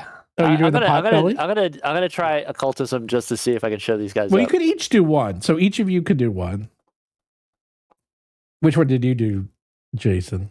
I did the small one. Okay. Which one did you do, Q? I did the large one. Oh my God. Ivar, Wow. you didn't know any of them? You didn't know the one that you were doing? These guys knew the other three right away. That's okay. Ivar's a dragon, so that's okay. Yeah, that's true. I'm still getting adjusted to this Yeah, world. he's still worried about the food caught between his teeth. So. Okay. Who was doing which one? I was doing the small one. Okay, I was doing the Jason. big one. You actually look at it and you think that is a Gamayan statue. It is a Gamayan depiction of the sibling of the past. That is even though That's the large statue, is that? no, that's the Gamayan one. That's the small one. So the smallest one is actually the size of a Gamayan, and it looks like a Gamayan, and that is the god of. Hold on, I gotta look it up. I wrote this and I still don't know. And she's the god of the past. God of the past is Hurst. So Hurst, the goddess of the past, and she is part of the three sisters of time. They are three sisters. There's the Hurst is god of the past. There's Awen, which is god of the present, and there's Demerva, the god of the future. And do you believe that this is Hurst, the god of the past? And it looks like that's why she has a walking cane. It's actually depicting her as a Gamayan with a cane. And you are quite sure. And Prismatic Colby is very pleased and says, excellent, good job. I see it now. The way you describe it, I can see it. Very, very good.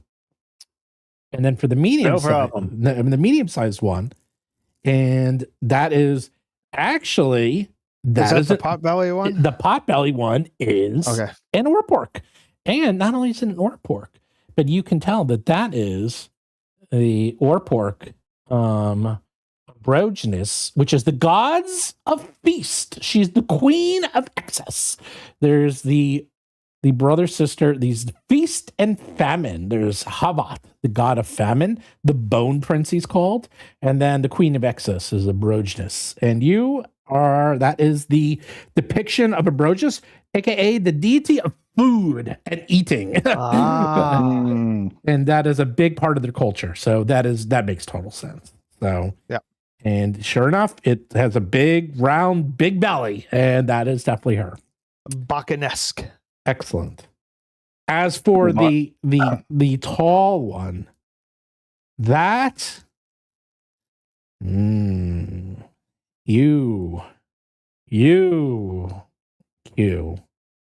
you know that's something bad.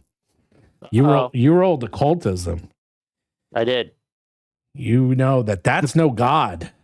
Oh, it's the Black Lodge. It's a space station.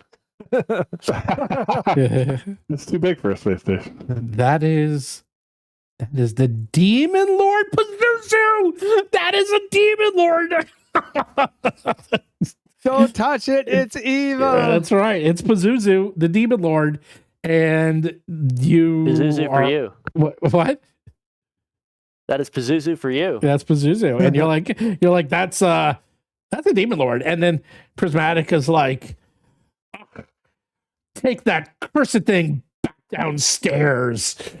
How did that get involved with this? How dare a sacrilegious item such as a statue to Pazuzu, a demon lord, enter this house of worship? I will deal with that later. He seems completely affronted by this. And he looks at you and says, you've done an excellent job. I believe the king and queen has chosen well to bring you in. And in fact, I believe the gods will reward you. And with that, he says, come with me. And he brings you into his office, his private office.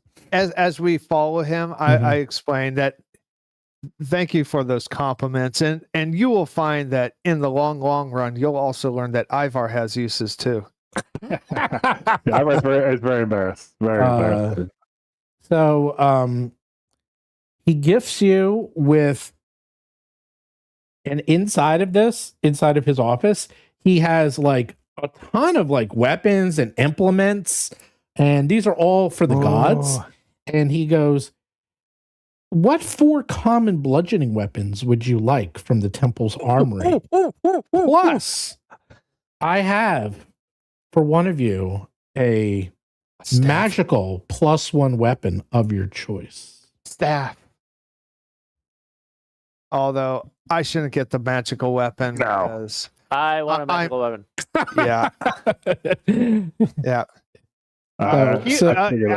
Q, I think Q gets it. He understood. He's the one who helped. Ivar, you were not instrumental in this challenge. I was not familiar with these. I do apologize. I need to go back. I would love a temple staff. That would be wonderful. It has to be a common. It has to be a common weapon that a common bludgeoning weapon. Any common bludgeoning weapon.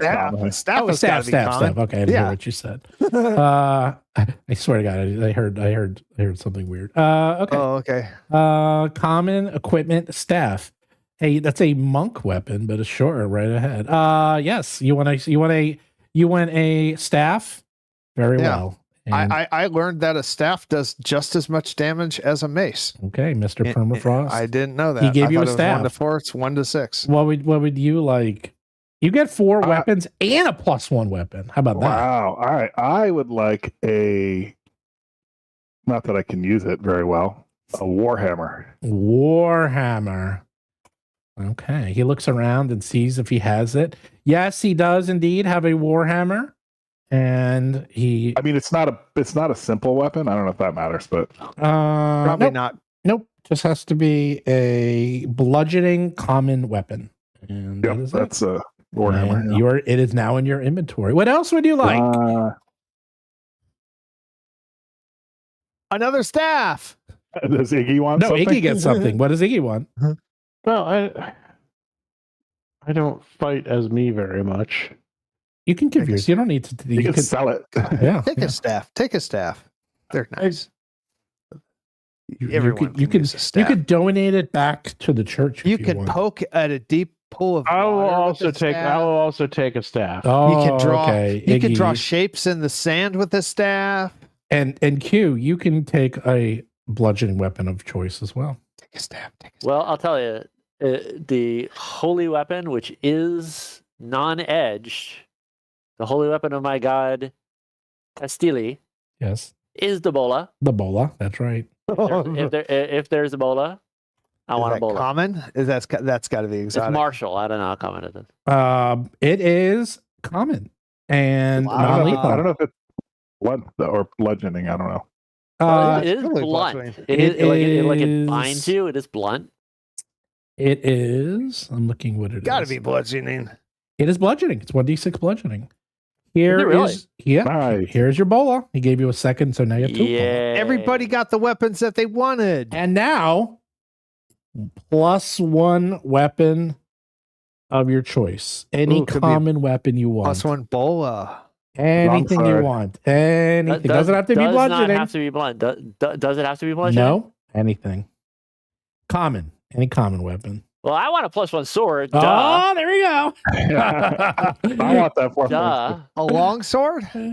Yeah, +1 longsword, classic first level fighter weapon loot. That you cannot get more traditional than that. Yep. All right. He pulls out a longsword, and sure enough, it is glowing a little. And he says, "Yes, I believe that this was used in one of the wars in the past. But for helping us out and identifying that foul evil. I am proud to give you the weapon of the church. And he blesses it for you as well while he gives it to you. So you That now is have awesome. you now have a +1. I take it with all reverence. We all upgraded. You have a +1 longsword. Let me. Is there a symbol Huzzah. like of this temple on the staff? Yeah, definitely. Nice. The prismatic, the temple of many colors, and in fact, the staffs have like colors on them, and they have little ribbons like are on them as well. In fact, all the weapons are very, very colorful. So now it's only a +1 to hit. It's not +1 damage. So that's later. So yep, I gave you the But it is plus. magical.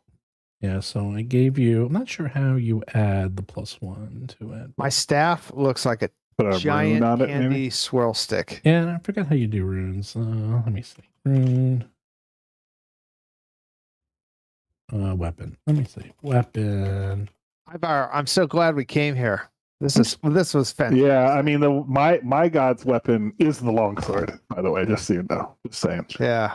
Well, you could get a longsword later. He I has know. 2 Yeah. now. Maybe he'll give you one. I have one already. Yeah. No, it's good. The fighter needs good weapon. Wow. Two failures right in a row. Right in front of everyone. In the church. In the temple.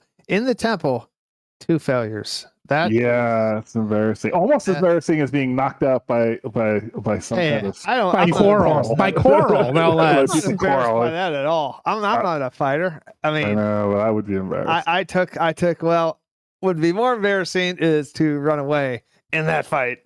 That would be more embarrassing.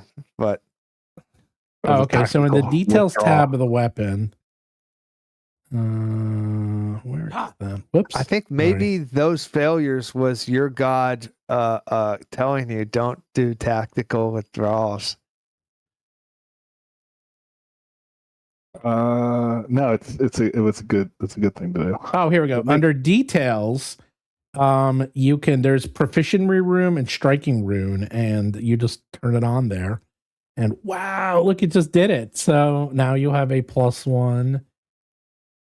Yeah, you have +1 longsword. yeah, look at I'm that. so It's like, happy wow. that there are names now. Do your pets have names, Jason? I mean, I It did do it. I have generic names for them at this point. I don't know that I've given them names You yet. gotta give them good names. They're too low level. They don't deserve names yet. They should have like cat Uh, names or something. There you go. So I added it. Yeah, look at that. You have a +10 to hit at level Oh 1. my god, that's crazy. Wait, what? Yeah, he has a He's a +10. fighter. He's a +10 hit. fighter, man. What and Oh, what look is- at that! My test. That's amazing. My test. And now explain to me on this interface here. So, like when I select action, attacks, I should say. Yes. Strike +10. That makes sense. And then there's MAP -5, and then MAP -10. That's your Multi-attack multiple penalty. attack penalty, right? Map is multiple attack penalty. So Now, but for unarmed, it's -4, I Four. think, because it's a dexterity based. So dexterity based, it's -4. Strength based, it's -5. Steve, do you Got mind it. if I switch to a staff for a primary weapon? No, this is why we use this program. Use whatever you want. Okay, You 'cause guys can right literally now- just put them in your hands and rearrange them however you want. Oh, that's right. See how that Yes. works? Like you go into your Inventory. and then put it in your first hand, and now you're holding it in your hand. You literally put it in your hand, and now it's active when you try to attack. Isn't that cool? Let's see, hold on. Let's see. Carry type, edit item, mace. You know, I will say something. If you gave that +1 weapon to Jason, his Eldamon would all have +1 to hit. Just saying. Oh, that's how that works. Nice. Yes, that is how it works. Is a staff one-handed or two-handed? It can be either. Okay. I'm gonna do it one-handed because that's Ooh, I'm encumbered. Oh, that's so cool that I can do this. Yeah, change grip to two hands. See, it's defaulting to one, but then you can change grip to two hand, and you do a little bit more damage. But then both hands.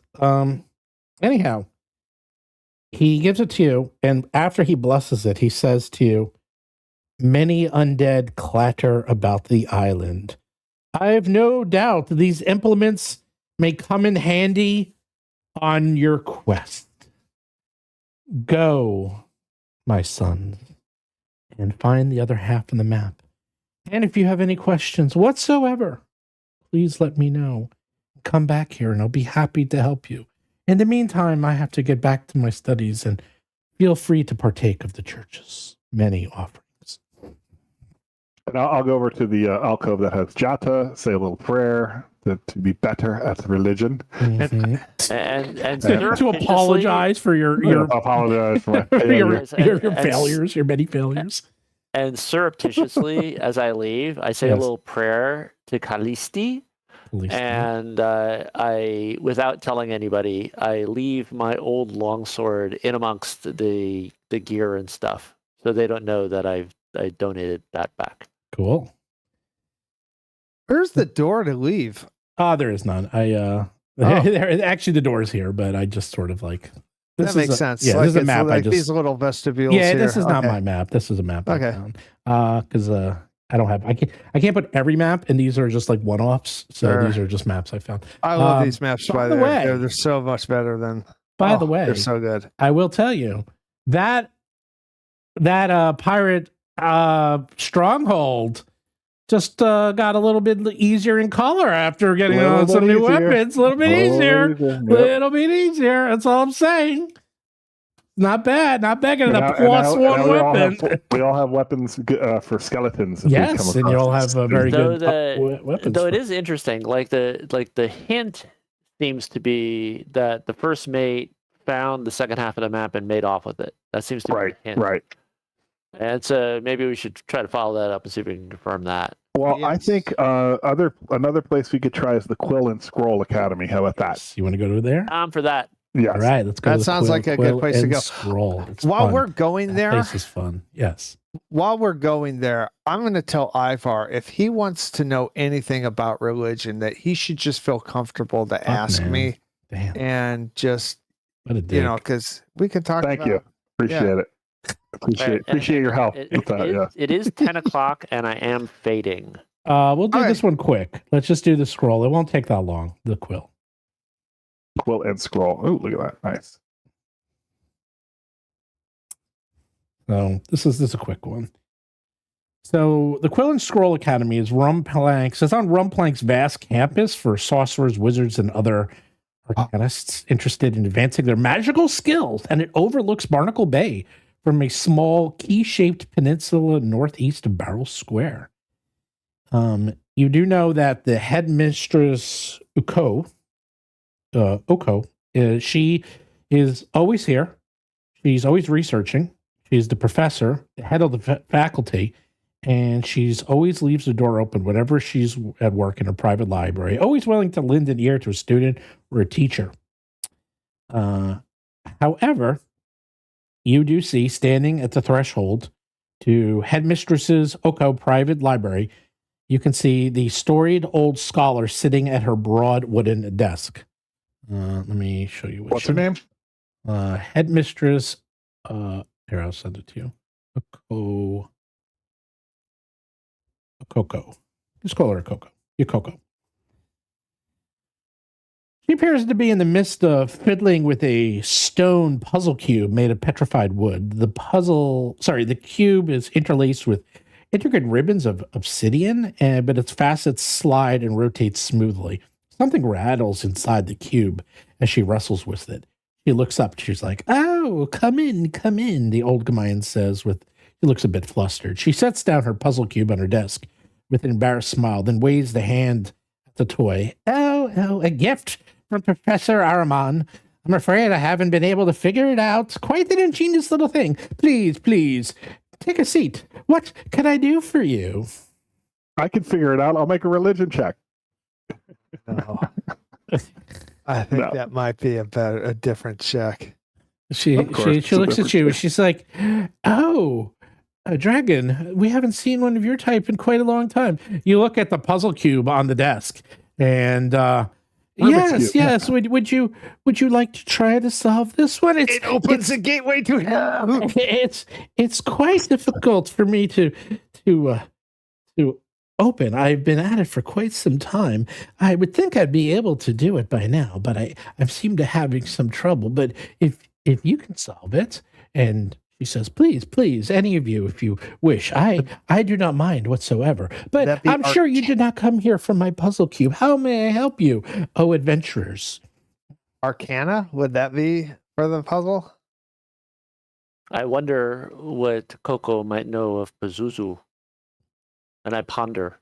Pazuzu. She That's says, the demon lord. The demon lord from the previous. Pazuzu. I believe it's one of the 100 demon lords. There's many of them that rule the netherworld. Just one of many. As for what they're doing here, why would you want to know anything about Pazuzu? That's the name of the demon in The Exorcist. I'm not sure. I just like saying Coco and That's Pazuzu. cool. It's super fucking cool. I love that. Okay, sorry, Seth. Well, I'll give her the rundown. That you probably have heard of us. We've been tasked by the king and queen and prince and princesses to find the other half of this map of Poppy's map. And we're getting the lay of the land and going around to the different sites and seeing what people might know of this and can help us with it. She thinks about it. She goes, "Well, I don't know. Do you have the map? Perhaps if I took a look at it, I might be able to discern something from it, if you don't mind." I produced the map. He produced the map. She's like, "Ooh," and she looks very excited. And she takes out her glasses and she's like, "Oh, let me take out the special pair." She takes off her red glasses and puts on another pair of glasses, and she's looking at it, and she says, "Oh. Yes, interesting." And she turns it over. And the other ones haven't really been doing this. And she looks at the other side and she says, this is Poppy's. Look. And she shows you, and it looks like chicken scratch to you. She says, these are the 5 signatures of Poppy and her gang, her infamous party. She goes on to explain. It's like, look. And sure enough, she shows you that there's 5 little pieces of chicken scratch, which you totally have no idea what they look like. But she says, yes, this one here is this is her Poppy signature. And she points to one. She says, and these are her famous adventurer companions. And although Poppy is regarded as the greatest hero of Rumplank, the Gilded Pirate is far from alone in her glorious endeavors. And she says, are you familiar with the Glorious Four? I'm not. Oh, well, let me show you real quick. And she points to one of them, and she says, this is Akasco the Red. She was called Shellfire by many. She was a matchless evoker. And amongst Poppy's crew, she was the only one from Goldcrop Island, from a little village known as Jacopo Town, not far from here, matter of fact. It's this kind of mushroom village populated entirely by Gazaltsigors. They're basically fairies. And she looks and says, she was Poppy's chief cartographer. She no doubt crafted this map, which you now hold in your hands, enchanting it with powerful magic to ensure it did fall into untrusty and unworthy hands. And she looks at this and she's like, a playful antidote is that the only way to best Carso the Red was to dress in blue, her least favorite color. A joke, of course. But this one here, and she points to another one, this is Jessa Swift Arrow. No one could beat Jessa, the rugged ranger, in contests of archery. Somewhat famously, Jessa had this X-shaped X on her jawline, right below her left ear. No one knows where it came from, and the Hartigan ranger refused to speak of it. But this here, she points to the next one. She goes, this one is Piemote El Marte. El Marte was better known as the Drifting Cleric, especially around Nevelia. And Nevelia is a famous celebration. It's kind of like Mardi Gras, by the way.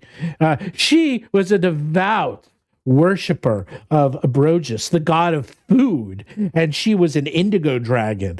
She always was drinking rum, wine, ale, pretty much anything that had alcohol in it. Let's just say she was extremely extremely reverent in her teachings and her celebrations of her god. And then finally, and she points to I the do last not one. successfully mask my disapproval.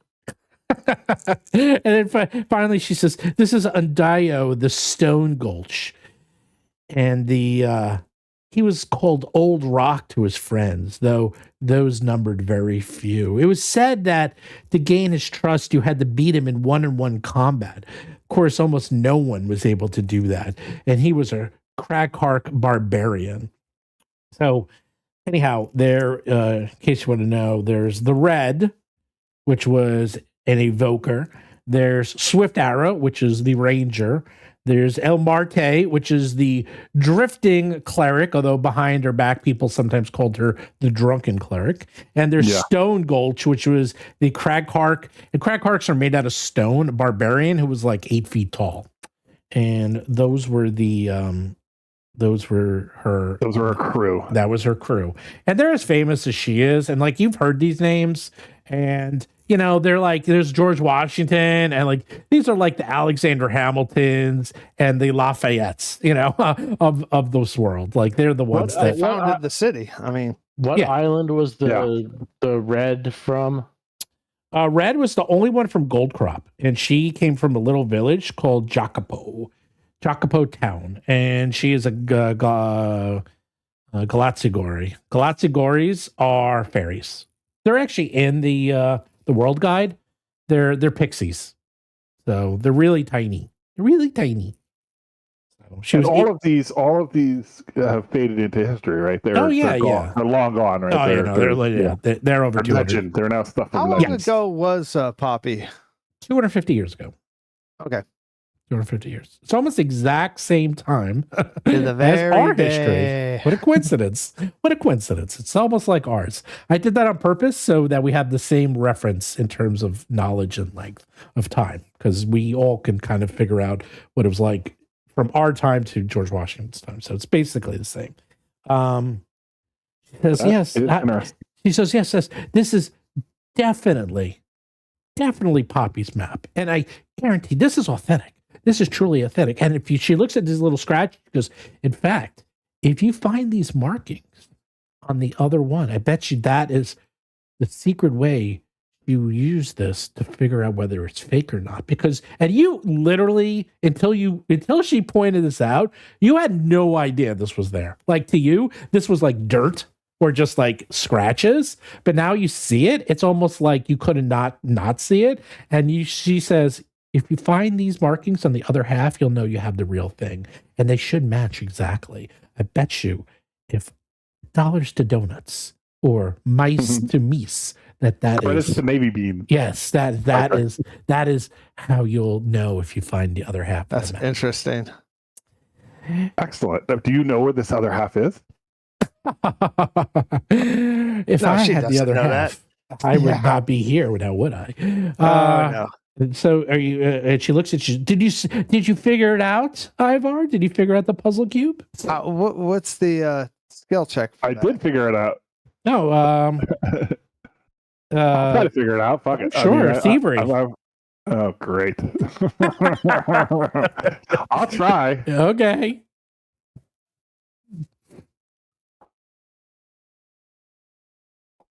$11. Nope. Here, let me try. Here, all right, permafrost. You give it a try. This takes a little bit of. Oh, you do have a hero point though. It didn't. I couldn't see it. It was hidden. My roll was hidden. You got a 4. Yeah, I don't know why you rolled a hidden by accident on your own. Iggy rolls a 20. Wow. Okay, you manage to you take it out of his hands and you tumble it, you turn it. Permafrost has no idea. Yeah. It causes It's a gateway to hell. Iggy opens it up. He causes the cubes to separate into two pieces, revealing a spherical brown Lutnuck nut inside. Yuko gasps with delight and takes the cube and the nut back from you and says, "My, what a clever thing!" She muses as she studies the cube mechanisms. And a Lutnuck, my favorite. And she pops it in her mouth. And she says, "Oh, sorry about that. I don't know if you wanted That's that." her gift. And she goes, That's not a "Wait, gift for her. Wait. Was that like a nut? Like yeah, it's a nut. It's a nut. It's okay. like a macadamia. It's literally like a macadamia nut. Right. It She's was a pirate, inside, so. right? And she's like, sorry for taking that away from you. Here." And she opens up her drawer, and she says, "Here, this should come in handy for you to explore the island." And she looks at you and hands you some Who solved scrolls. that? Iggy? She solves it. Yeah, I did. And Iggy, and she gives you, if you look at that, 3 scrolls. I see a treasure there. Yes, if you double click on it, you see a scroll of detect poison, a scroll of jump, and a scroll of mending. Oh, wow. I don't think can believe- use any of those, but Chris might be able to. I think I can use the detect poison and the mending. I don't know about the jump though. She looks at you and says, "Yes. In fact," and she looks at it, she goes, "I believe this map, once joined with its other half, will start to self-destruct nearly immediately. Perhaps using this scroll of mending might help to slow down or at least temporarily disable the disintegration of the map once you assemble it." Oh, wow.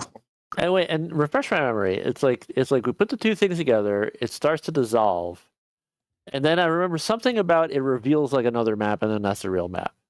From what you know, is that if you find the other half of the map, and then you need to find the magic mending device that will join the two together, which you believe is with the other half. Maybe it's in the scroll case or nearby or something.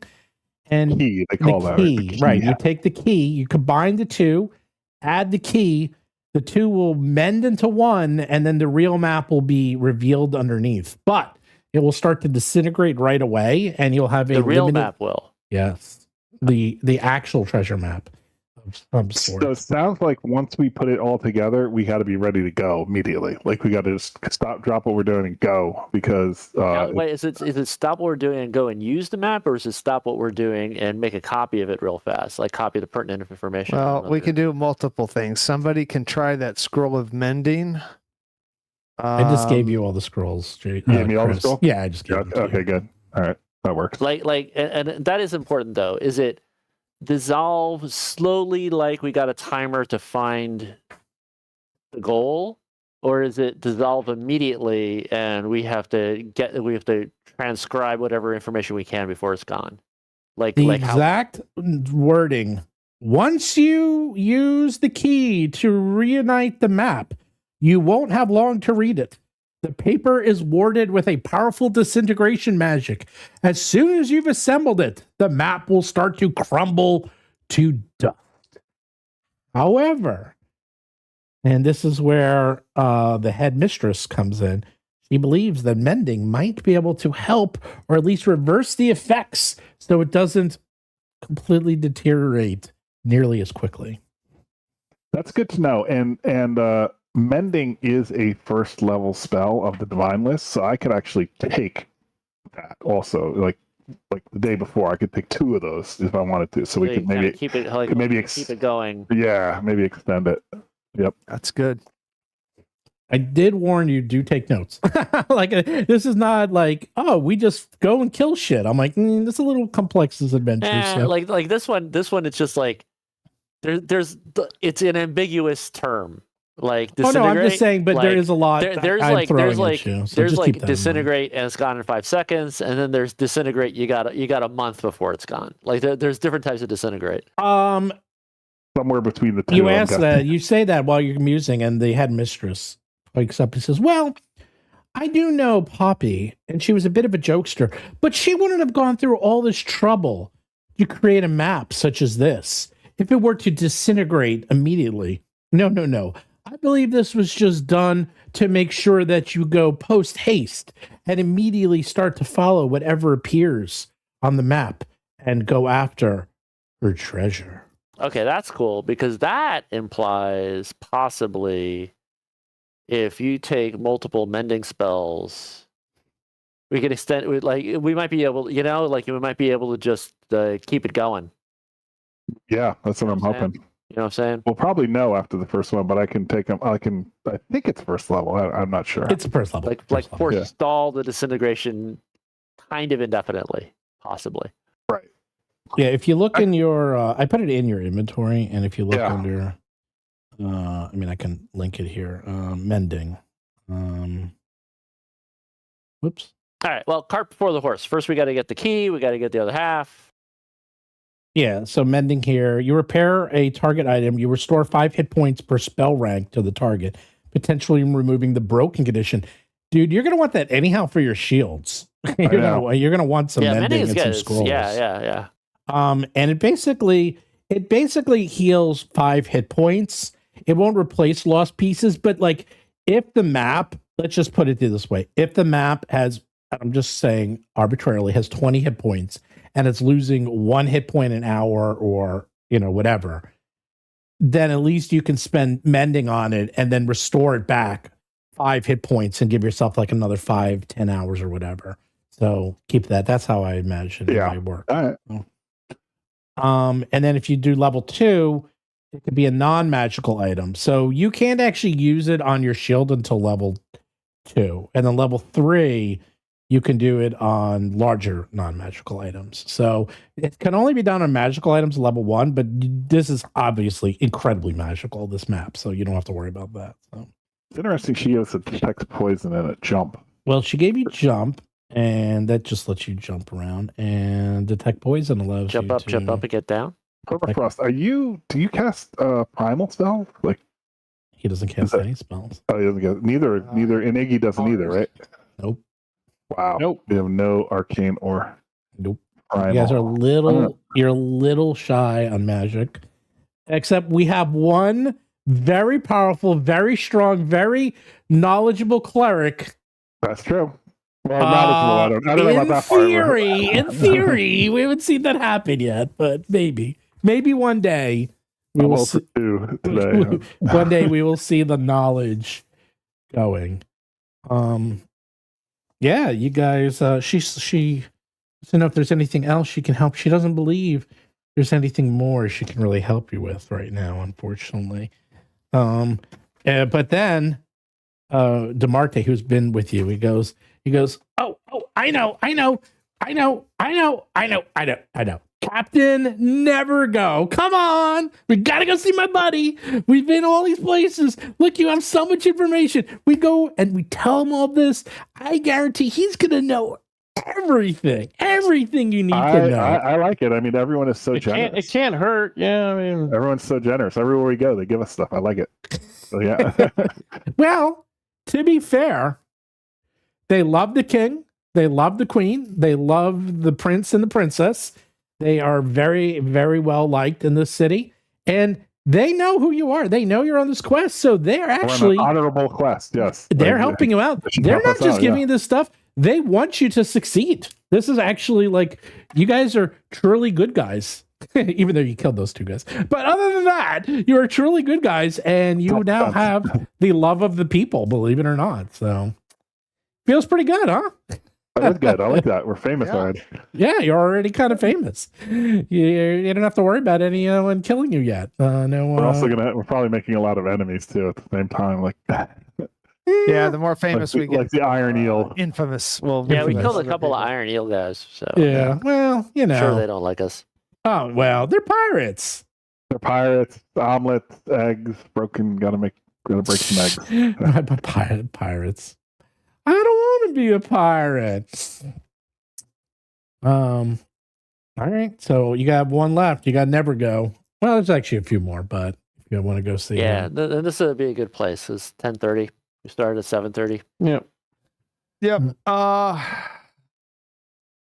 Yeah, there's a lot of places to check out. Yeah. I don't want to rush. I won't remember like when we play again, like doing some searching when we start next time. Well, I got lots of notes. I'm trying to take some. I'm trying to take some notes as well. okay. Yeah. All right. Well, thank I you. mean, everything does come into like, think of it this way. It's like a book. It's like we throw a lot at you, but then everything will come into play. It'll all come together. It does come together. This is not, I can't emphasize this enough. This is not like a stupid standard, oh, here's all this crap. And then you literally never, ever see people again, like in standard adventures. That is not in this one. Like whatever you do will be remembered. So I want to use my geography lore, Indigo Isles geography lore. Yeah, you guys both. I think too. You have that. Yeah. That will come in handy a lot. It will come in. None of you took a pirate. If you took the pirate background, you would have had a lot of information on the bad guys, but did not. So. Oh well. And so Indigenous Peoples Day, Columbus Day. That's the 13th, right? Yeah, it's next Monday. Oh, I don't know. I'm around. Yeah, let's do it. I'm always around. 8 o'clock or 7:30. What are we doing? I gotta say, I really do actually have to start going to bed earlier because I get up really early nowadays and I'm old. So if we could do 7:30 to 10 or 10:30 would be good. Yeah, is 7 good for anyone? No, I can't do 7. I got. I wish we could because 7 to 10 would be perfect. It would be so much easier. Well, I can't do 7 to 10 just because I'm always, like, it's very hard for me. 7:30 is fine for me. Yeah. All right, I gotta go bathroom, so I'll see you guys later. Yep.